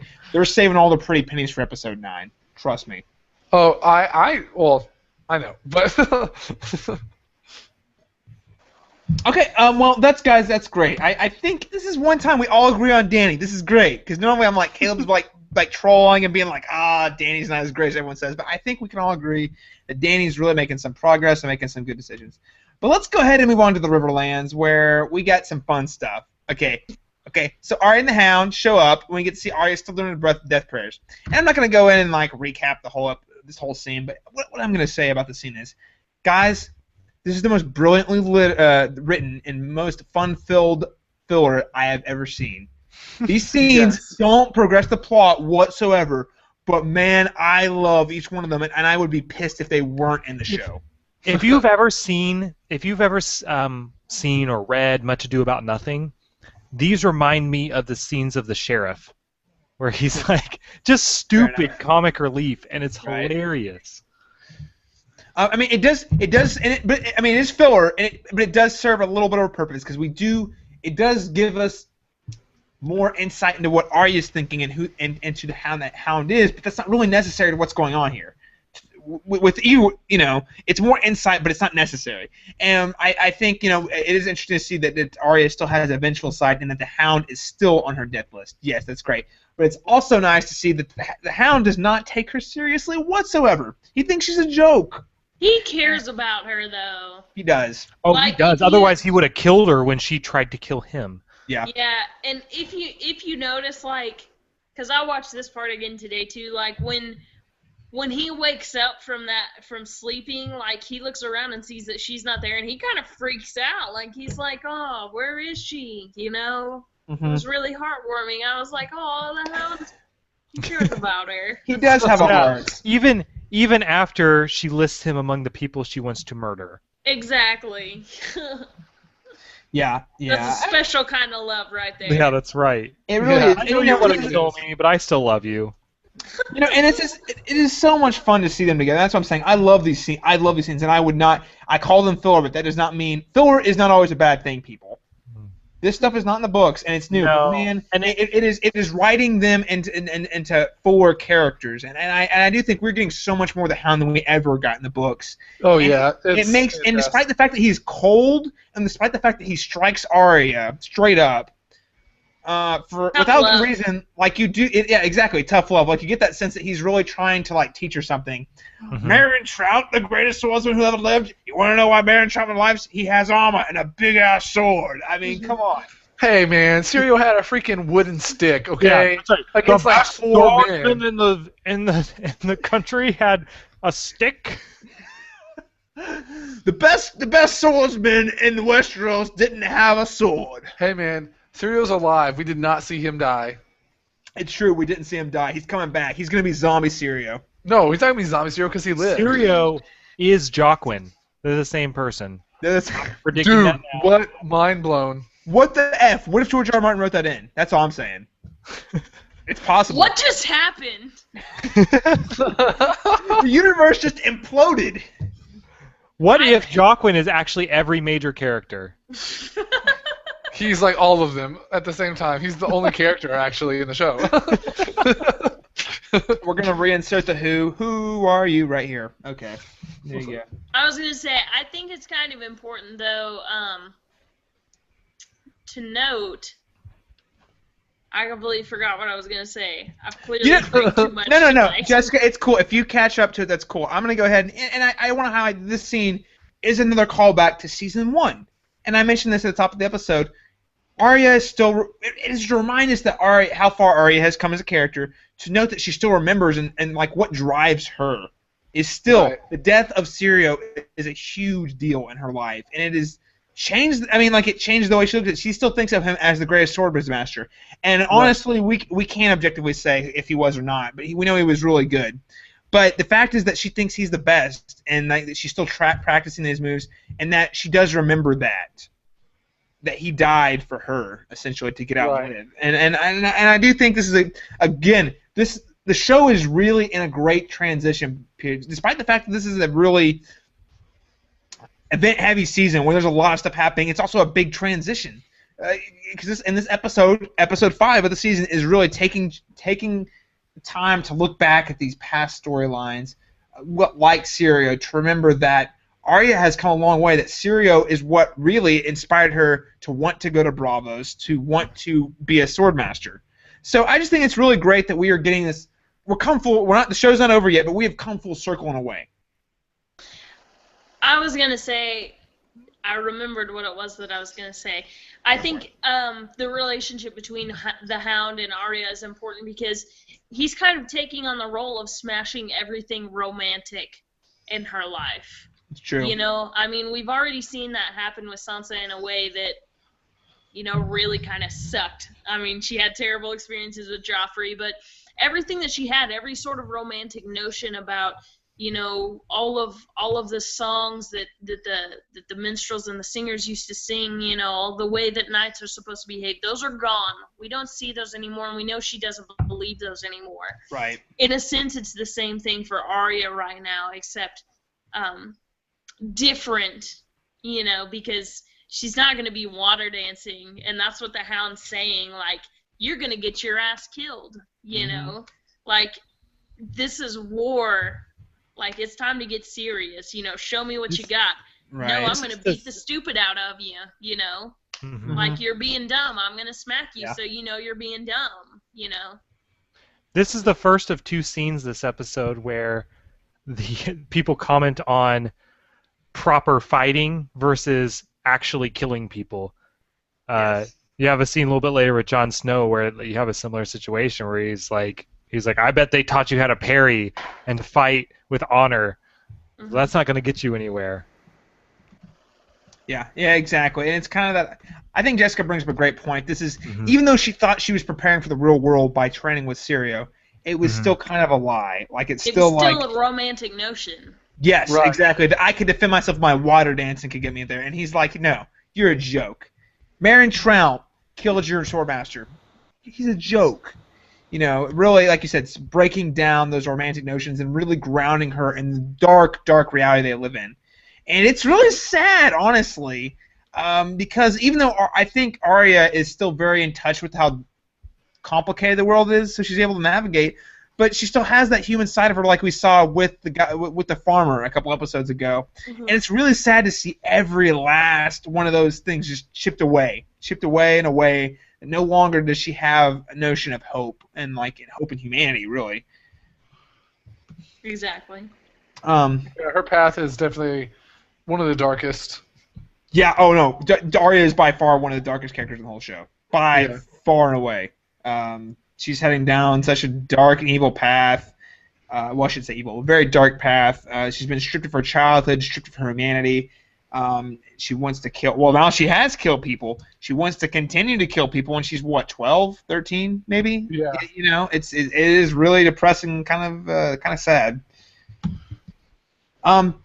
Well, guys, let's go ahead and I don't want to spend too much time on the Brienne and Podrick scene, but what did you guys think of it? They had 2 scenes this week, and they were both kind of fun. I didn't think they really did a whole lot other than kind of establish a certain dynamic between the 2 characters. Obviously, Brienne it's kind of a reverse roles, right? So Brienne is now playing the Jaime of last season. She's being kind of a hard ass, kind of laughing. Oh, I don't need someone to take my armor off, you know.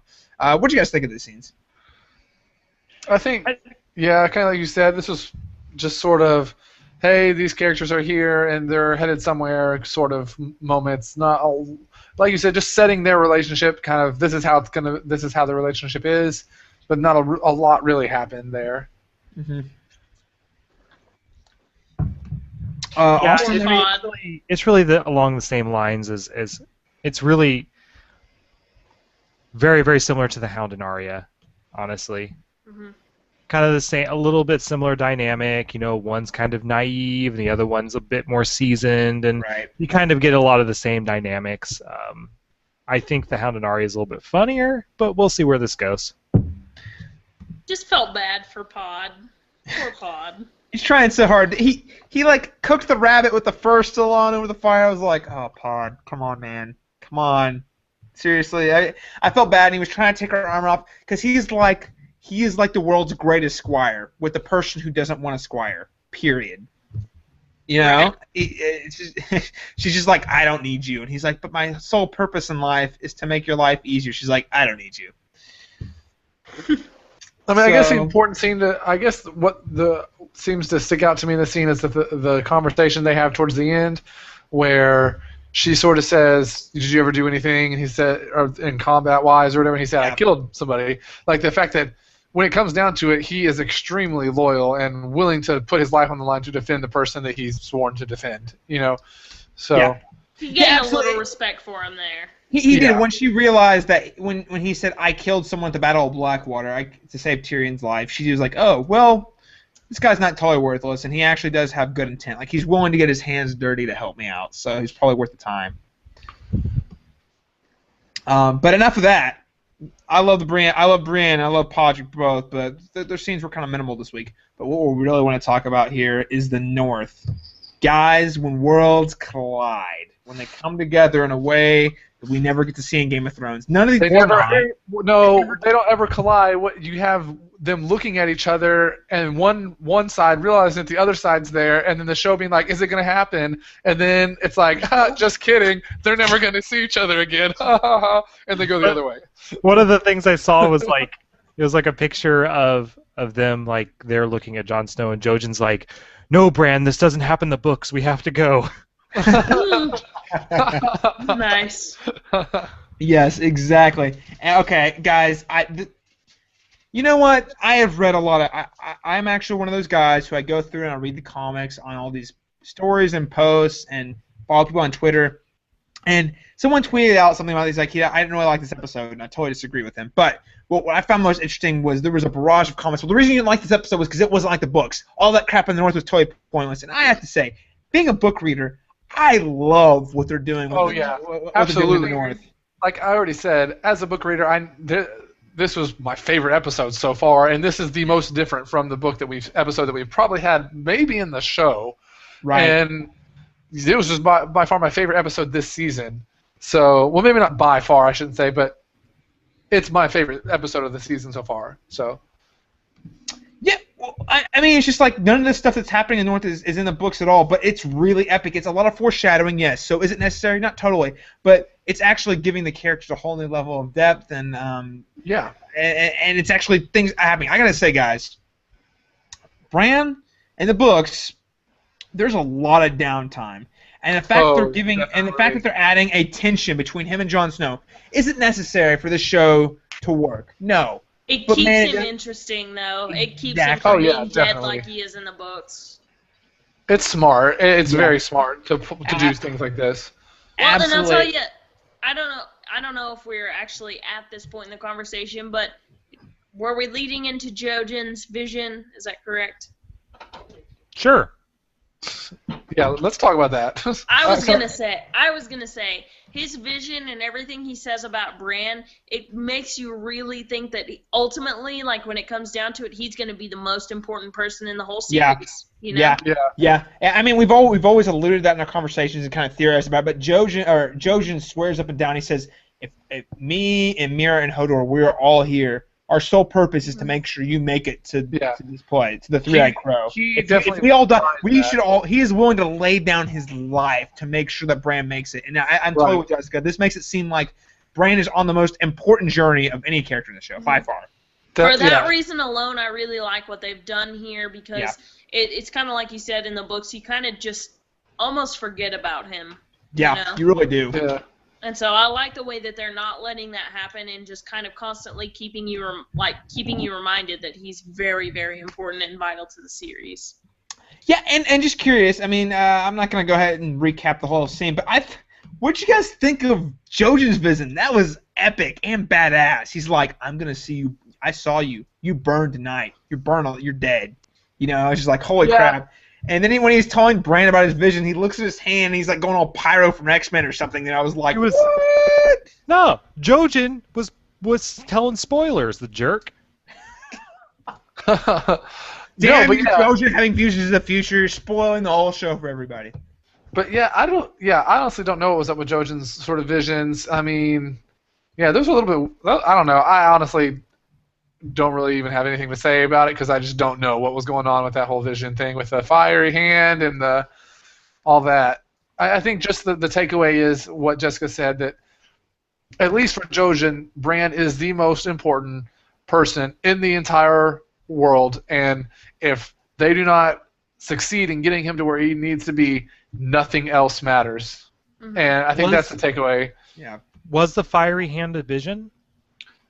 It seemed like it. He said because he was Especially with talking. that whole, like, do you see the tree that I see the tree? And they're like in this place. He said you're far, far away from here, and That's so disappointing. I It's thought he was just- like a pyromancer, and I was getting really excited he was going to start burning fools. Oh gosh! And all of a sudden he's gonna be from X-Men, literally. No. I take it as again foreshadowing. Something that again I believe is new to book readers, and I've asked other people who've read book 5, and none of them recall. I have no idea what the Flaming Hand's about, and I'm really anxious to see where that goes. He was talking about his fate with the Flaming Hand. Exactly. Right. That's what I was going to say. It seemed to me like it was suggesting that his end was nearer than that Yeah. of the other, three, than that of Bran and Mira and Hodor, right. It seemed like he was suggesting that he was going to come to an end sooner than those, but, we'll see. I have no idea, so. Yeah, it's a very exciting storyline. Well, let's get into spoilers. Darn you, Jojen. Let's go ahead and talk about specifics here. So obviously, I think all of us who were book readers knew Locke wasn't going to make it too long because he wasn't in the books. But we thought, I wasn't honestly personally wasn't sure what this guy was going to do. I'm glad he was there because we got to see Hodor be a complete badass. We got to That's see true. Hodor go into full-on Hodor mode, like epic Hodor mode. Hodor smash. Hodor. That was badass for sure. Oh I yeah, felt so just- bad for him though. He was so sad that he killed somebody. He was so I sad know! about it. Yeah. Actually, Blood on his hands. I felt that was very intentional by the show. I don't know why, but I felt like it was very intentional that we saw him look at the hand and was sort of like, what have I done? Sort of thought. Like, I felt like he had that cognitive thought. He does not like when Bran warns him Violence. to Yeah, him and at all. I actually wonder if he's going to put the dots together and realize that Bran's sort of using him to kill people. I don't know. I felt like it was somewhat intentional with the hand, looking at the hand, and him noticing it. But maybe I'm just reading too much into it. No, I No, think I don't think so absolutely. at all. Yeah, absolutely. And he's such a gentle like person. Right. I think he felt. I don't know how much he feels, like how much he knows, because obviously he has like issues. Right. But he, on some level, had to feel betrayed, like or confused or something, and I felt Yeah. really sad for him. It was like he had no idea. He's like, all of a sudden, the dead guy's in front of him. Like, he was gone, and all of a sudden, the dead guy's in front of him. He's got blood on his hands. He's like, what happened? You know? It was And a then very Brand's sad yelling at him. moment. It Yeah. was. Because in a sense, his innocence is being stolen from him. He doesn't even know whether he killed someone. He's like, did I kill someone? You know, it's so sad because he's. I mean, Yeah, it's hard. and I get the feeling from Hodor, like, if someone were to come and attack Bran, Hodor would definitely protect Bran, but he wouldn't kill the person trying. He would just push them off, get them off and to a place where Bran was safe, but he would not kill anybody. You know what I mean? Right. It is that gentle spirit, like that you're talking about. Yeah, totally. Yeah. And it's Chris very Paul. sad. Say again. I apologize. Chris Paul's made 8 3-pointers Oh. tonight. Pass. Okay, gotcha. That's cool. Oh, darn you, Chris Paul. But guys, What like did you you said, just say? He said that's cool because Chris Paul is one of the greatest talents of this generation. That's what he said.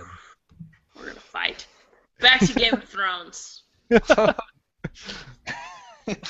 Okay, so, oh crap, there we go. So yeah. I thought the scene with killing Locke, seeing that Locke was kind of a monster, seeing him die was pretty exciting. But guys, we got to see a full-on action set piece. We got to see John Ass. John Ass. We got to see his ass. We have Sexy ass. We got to see. We get to see Jon Snow be a badass to the extreme. He's just like walking in there like slow, knowing the guys down like it's no one's business. This is the season of Jon Snow coming into his own. Like, and again, I Jon said it Snow- earlier this season. Jon Snow being a badass? No, Jon Snow about got himself killed. If it wasn't for the chick hiding in the corner, he'd be dead. After he killed like 10 other dudes. I mean, come on. Yeah, well, it doesn't matter if you end up dead in the boss fight. Hey, you know what? Did you hear Carl? Carl was a Goro legend was gonna of kill the that alley. bitch. A legend. Legend seriously. of the Alley. I feel like that's a bigger thing than it sounds like because it really sounds like the place behind my house here. I was a legend back there. Back in, 10 houses. back in high school, man, I used to beat kindergartners up. That's what it sounds like. Okay. I dropped 30 points in my basketball games in high school. Oh my goodness. Oh gosh. Yes. Now, so Jon Snow kills all these dudes and he gets to Carl. Boss fight, bonus round. I mean, guys, Jon Snow. He fought Bowser here. He fought Bowser. He fought Ganondorf. He fought Goro. what? Goro. Goro. Exactly. See, he fought. Yeah, and Boss. I think this Finish again. him. General Grievous. Yeah, he fought General Grievous. Exactly. I think again this brings up He fought. Austin. He fought. What's his? Sephiroth. Okay, go ahead. Sorry, stop. It's okay. But I think this again brings up what Austin already sort of touched on is we get that scene where, it's the one who fights honorable and the one who does not. And it seems like in almost every situation, the one who does not fight honorable usually comes out on top. And Game of Thrones, yes. yeah. With situations as the Hound, where we see with Bronn back in season 1, where he gives the epic line of Lysa says, You're a man that fights with no honor, and he says, "Nope," but he did. Yeah.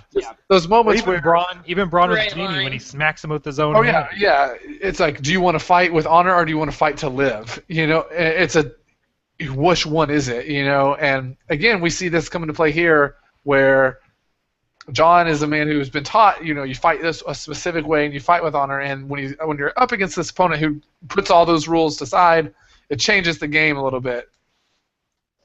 Yeah, absolutely. This really is, dual kniving Street Fighter versus honorable swordsman, and I thought it was a lot of fun.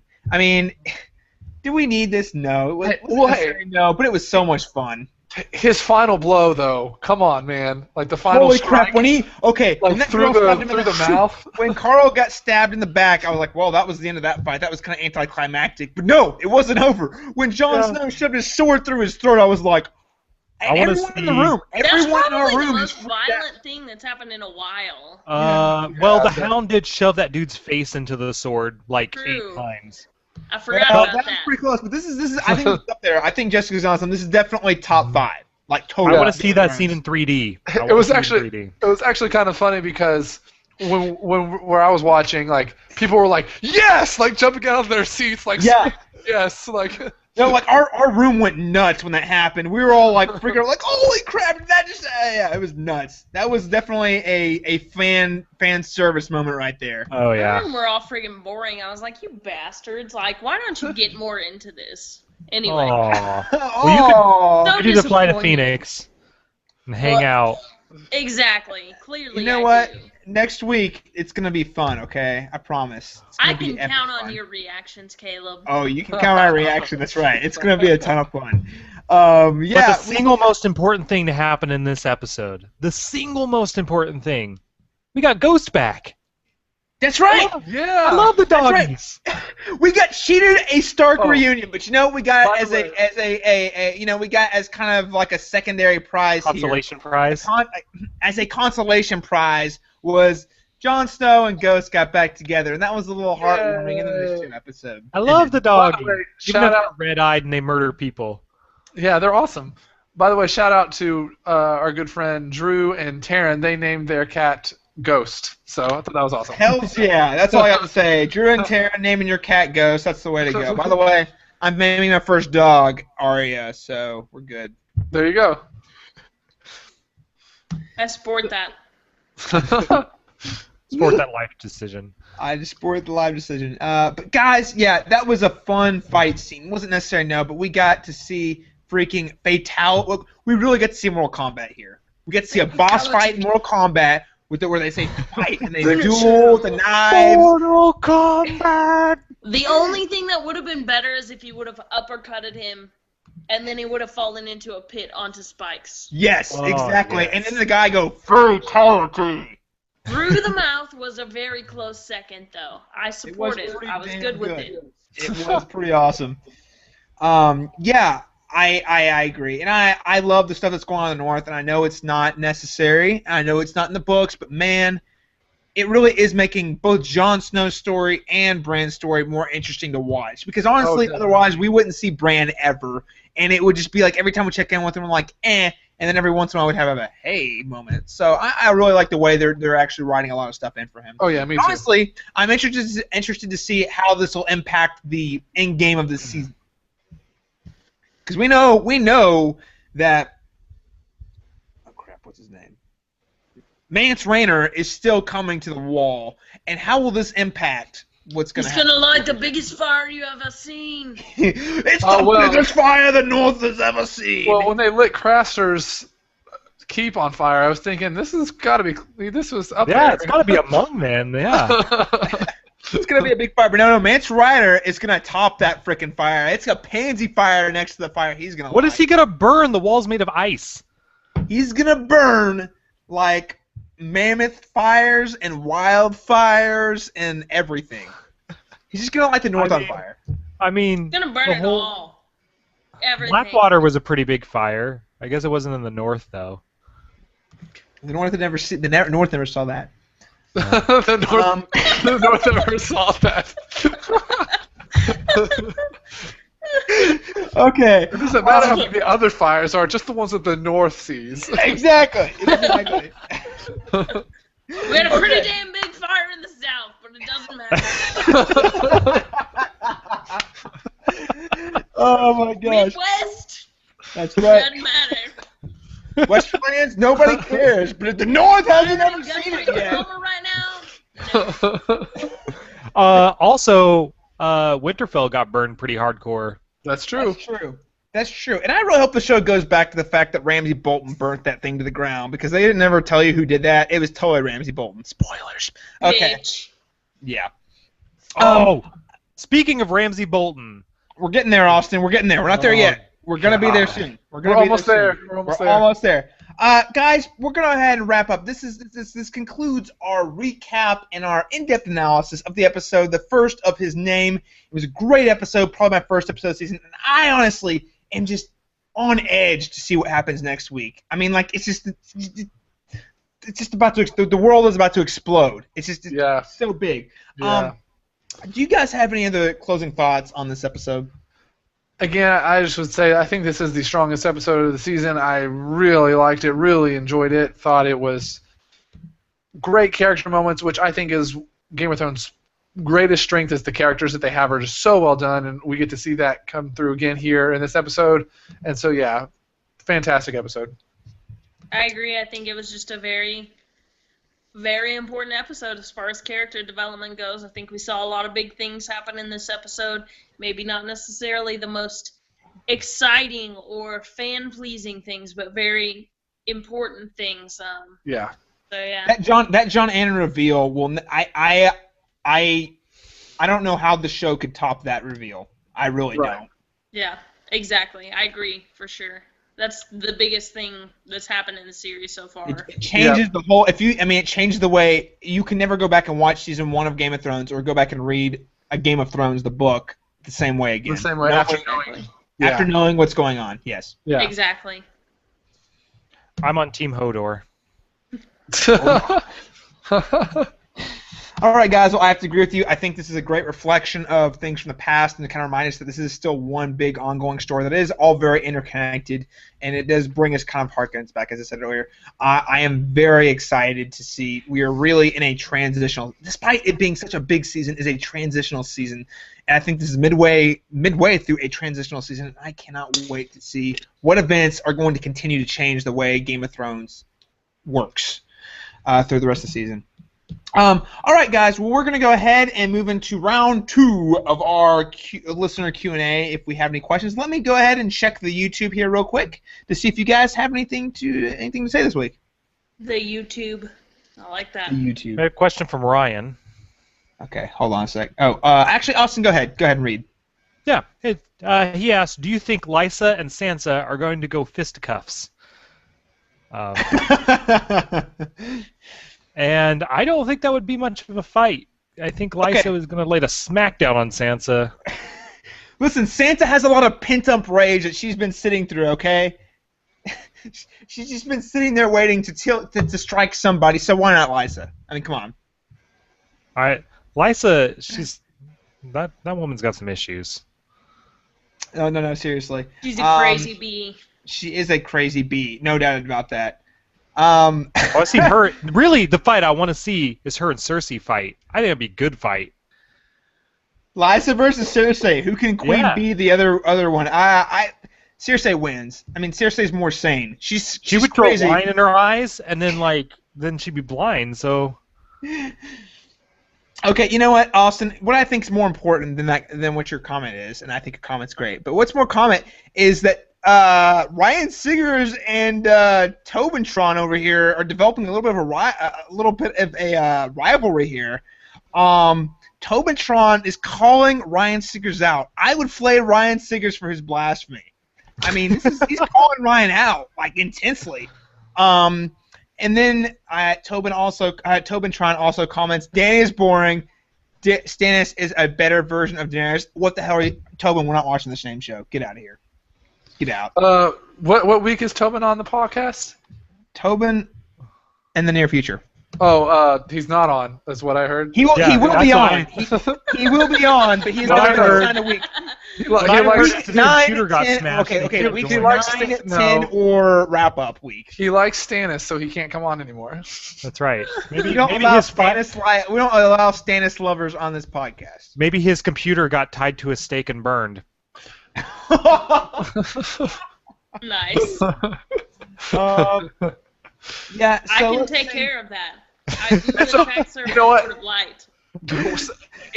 As a Stannis lover, he probably just wrote that because some woman behind him was telling him to write it. So It's true. that's probably what True. happened. He's got no thoughts of his own. He's just being. if there's some redhead who's manipulating Tobin, I just need to know. Not me, like I said. Oh, not the I don't redhead think there. Tobin knows any redheads. Okay, so thank you so Awkward much, moment. Tobin and Ryan Siggers. I want you guys to like Barris and Littlefinger this thing, because guys, I'm not gonna lie. If I could sit Tobin and Ryan Siggers in a room together, it would probably be the greatest thing I've ever seen in my life. Like, they are so much alike and so different at the same time. It might be the greatest debate I have seen ever. Ever. For those of you who are wondering about our friend Ryan Siggers, who's coming on our podcast, check out last week's episode where we review Oathkeeper, and he chimes in for his opinions there. He delivers some really fun and interesting insight. Okay, I do want to give a shout out to my friend Dalton Stewart over at the Good Trash Genre Cast. Let me pull up his feedback. He did send us a comment through the Twitter this week. And all of you can submit feedback through the Twitterverse by tweeting us at cast_beyond_GOT. And if you don't have Twitters, then you can comment on Facebook.com at www.facebook.com/castbeyondthewall. where you should totally like us and comment, because we like to hear comments, we like likes, we like shares, all those things. Hey, FYI, we are simultaneously podcasting at the same time as the Good Trash Genre Cast. They tweeted us live during their tweet podcast. So I got a little comment from listener Dalton Stewart. He says, "How is the Stark/Snow almost happen in the book? I heard it's quite different. Also, I just now realized that Jorah is Jorah's son." Oh, Dalton, that's a great question, because we've talked about how awesome we think the differences are, but I guess we didn't ever really elaborate on the differences. So I'll start out, and Jessica and Stoll, who are both read, can go ahead and fill me in if I miss anything. So basically, this never happens. Bran never goes to Craster's Keep ever. Period. He doesn't even stop. He just keeps on his own little merry way. There is a moment where Bran runs into Sam, and Sam is. I don't want to spoil later the season, because there's a certain character they haven't introduced in the show that they might introduce that was in the books that forces Sam to swear not to tell Jon Snow about Bran going north. This has worked out a little differently, because Sam has told Sam has told Jon about Bran in the show, but they still have managed to avoid a reunion. Bran continues to go north in the books, and Jon also never goes back to Craster's Keep. This whole thing with the mutineers is a non-thing. It doesn't happen at all, and I'm cool with it. Do you guys have anything else I missed? Well, I think that's pretty much. Yeah, you pretty much covered most of it. Okay, cool. So basically, it didn't happen, and I'm excited because I like seeing new stuff that actually makes things more interesting. Because, guys, my opinion is, as much as I love Bran in the books, and I know where his story is going is really awesome, I also know that it's not the most exciting thing to read in Book 3 for long portions of the book. Or So- Book 4. Or well, he's not even in Book 4, but yeah. Yeah, that's what I'm saying. There's nothing in Book 4. Well, and spoilers, he's only in 3 chapters of Book 5. However, I will say his moments in Book 5 might outweigh his non-events in Book 1 through 4. So, Good God, I hope so. I mean, not until that last chapter, really, but it does go somewhere. So, yeah. And as far as Jorah and Jorah Mormont relation, Dalton, that is totally cool. I did not realize that myself until I watched the first 2 seasons of the show, and I went back and read the books, and I did not make that connection until I read the books. So that is totally, and honestly, you were not in the minority whatsoever. Do you guys have any other thoughts on that? No, yeah, a lot of people didn't make that connection, and it's not explicitly talked about on the show, so... It's alluded to. I remember at one point, like Season 1, Jorah talks about how his son, he left the sword that he gave Jon was supposed to be for his son, but his son, made a mistake and abandoned his family, stuff kind of like that. Yeah. I would agree. Do we was know gonna say why it's Jorah is at the alluded to. wall? Sorry, Austin, can you say that again? Do we know why Jorah is at the wall? Do you guys remember? I don't remember I offhand. don't remember either. I think a book reader out there who's listening is going to strike us and smash us to the ground. Mhm. I think it is probably just alive. I think his wife died. His son left, abandoned, his legacy. So that's just kind of what he went with. But that is not necessarily definitive. So I'd have to go back. I'd suggest going and researching that. if you're curious. Be careful when you research. You never know. You never know what you'll find. Yeah, Do I not don't research. not I don't research anymore. Okay. Do not. First rule of researching Game of Thrones if you just watch the show, do not look on a wiki of Ice and Fire. Period. You look on the Game of Thrones wiki, not a wiki of Ice and Fire. You will get the hell spoiled out of you. I know. One more spoiler as a result of doing that. You gotta be careful with those spoilers. Sometimes you don't have to search it. You just type in a character's name, and then like it follows it up. You know how that Google gives you like the auto. I know. Stark, I know. and then the autocorrect is dead. Yeah, exactly. One of our listeners last year said he really started to suspect Rob was gonna die because he typed in Rob Stark, and then like the thing that popped up on Google is dead.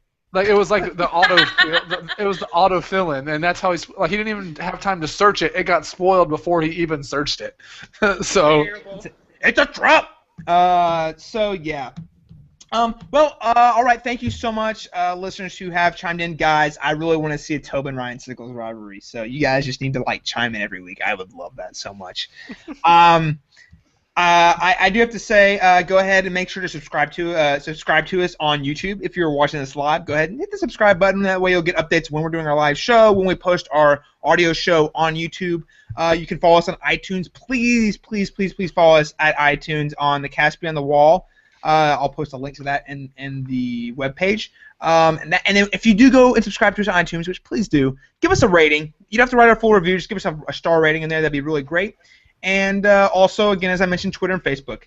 And lastly, I just want to go ahead and thank our partner, WeGotThisCovered.com, who has all the latest and greatest news in video gaming, TV, and movie news. I mean, seriously, guys, I read IGN, I read Vulture, I read all those websites, and there have been several occasions in which We Got This Covered breaks the news first. So, WeGotThisCovered.com. Check it out. Like them on Facebook. Follow them on Twitter. They're a great source if you're into entertainment news. And they got it covered. And you could say they got it covered.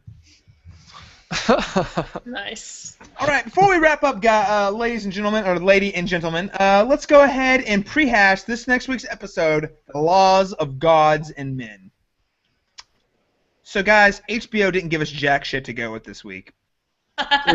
There's not a synopsis at all. Like, there's a trailer! There is a awesome trailer! Okay. Guys, they put trailers out every week, and they're usually pretty cool. But this week's, I have watched, no joke, I have watched like 7 times. I'm not even making a number up. I have watched it so many times. I'm just saying, awesome. I'm just saying, Ramsey looks freaking ridiculous in that shot from the trailer.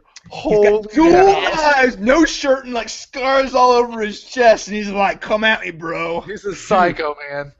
Fuck everything else in that trailer. Greyjoys are back. I'm so excited.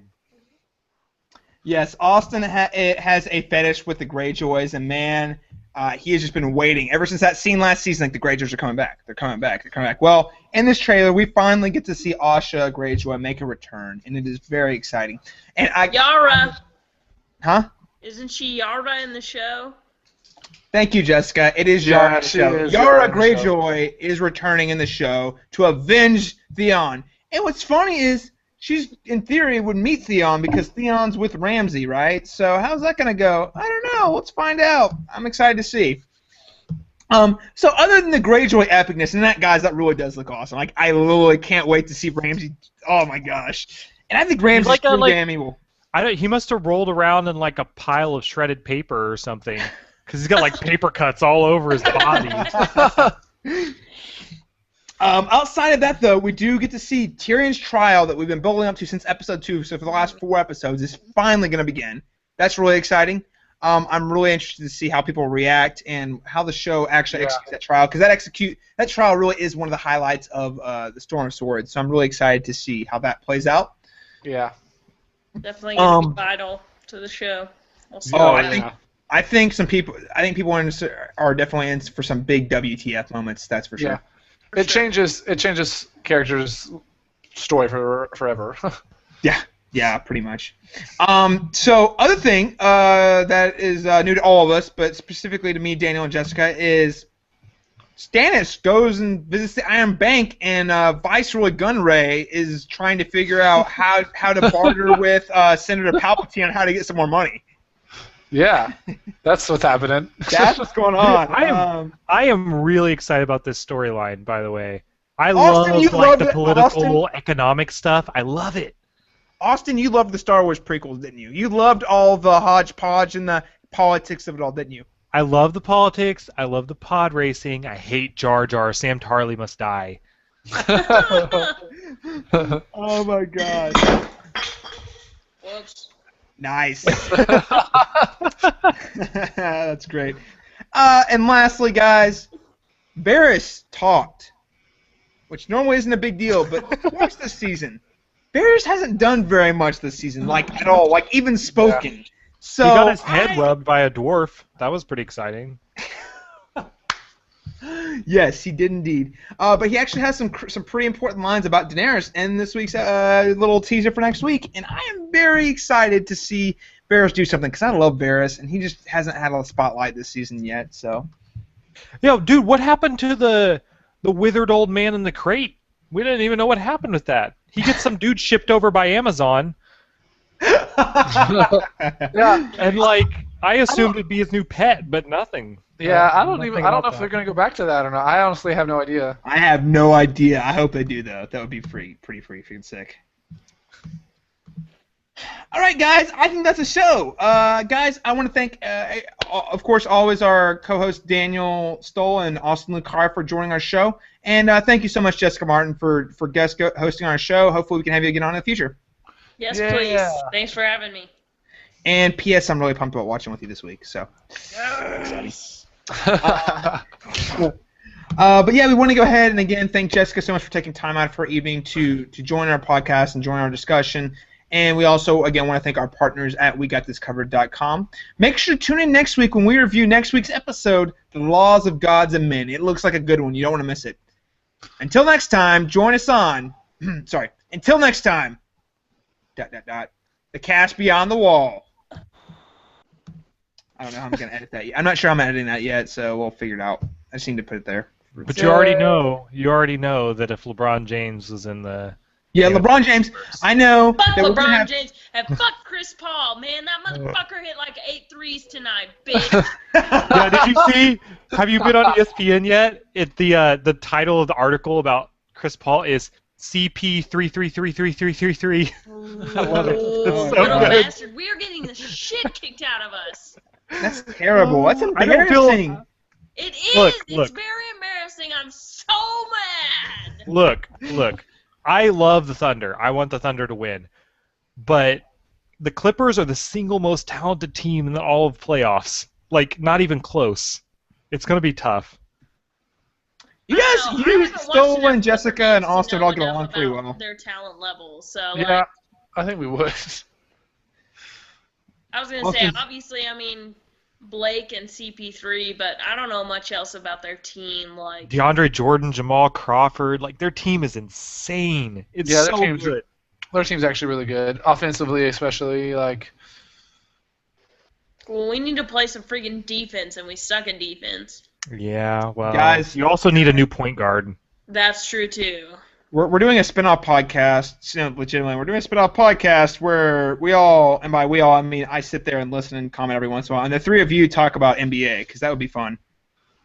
Like, seriously. It would win. I would just talk about how everyone else sucks. That player sucks. He Anyway, sucks.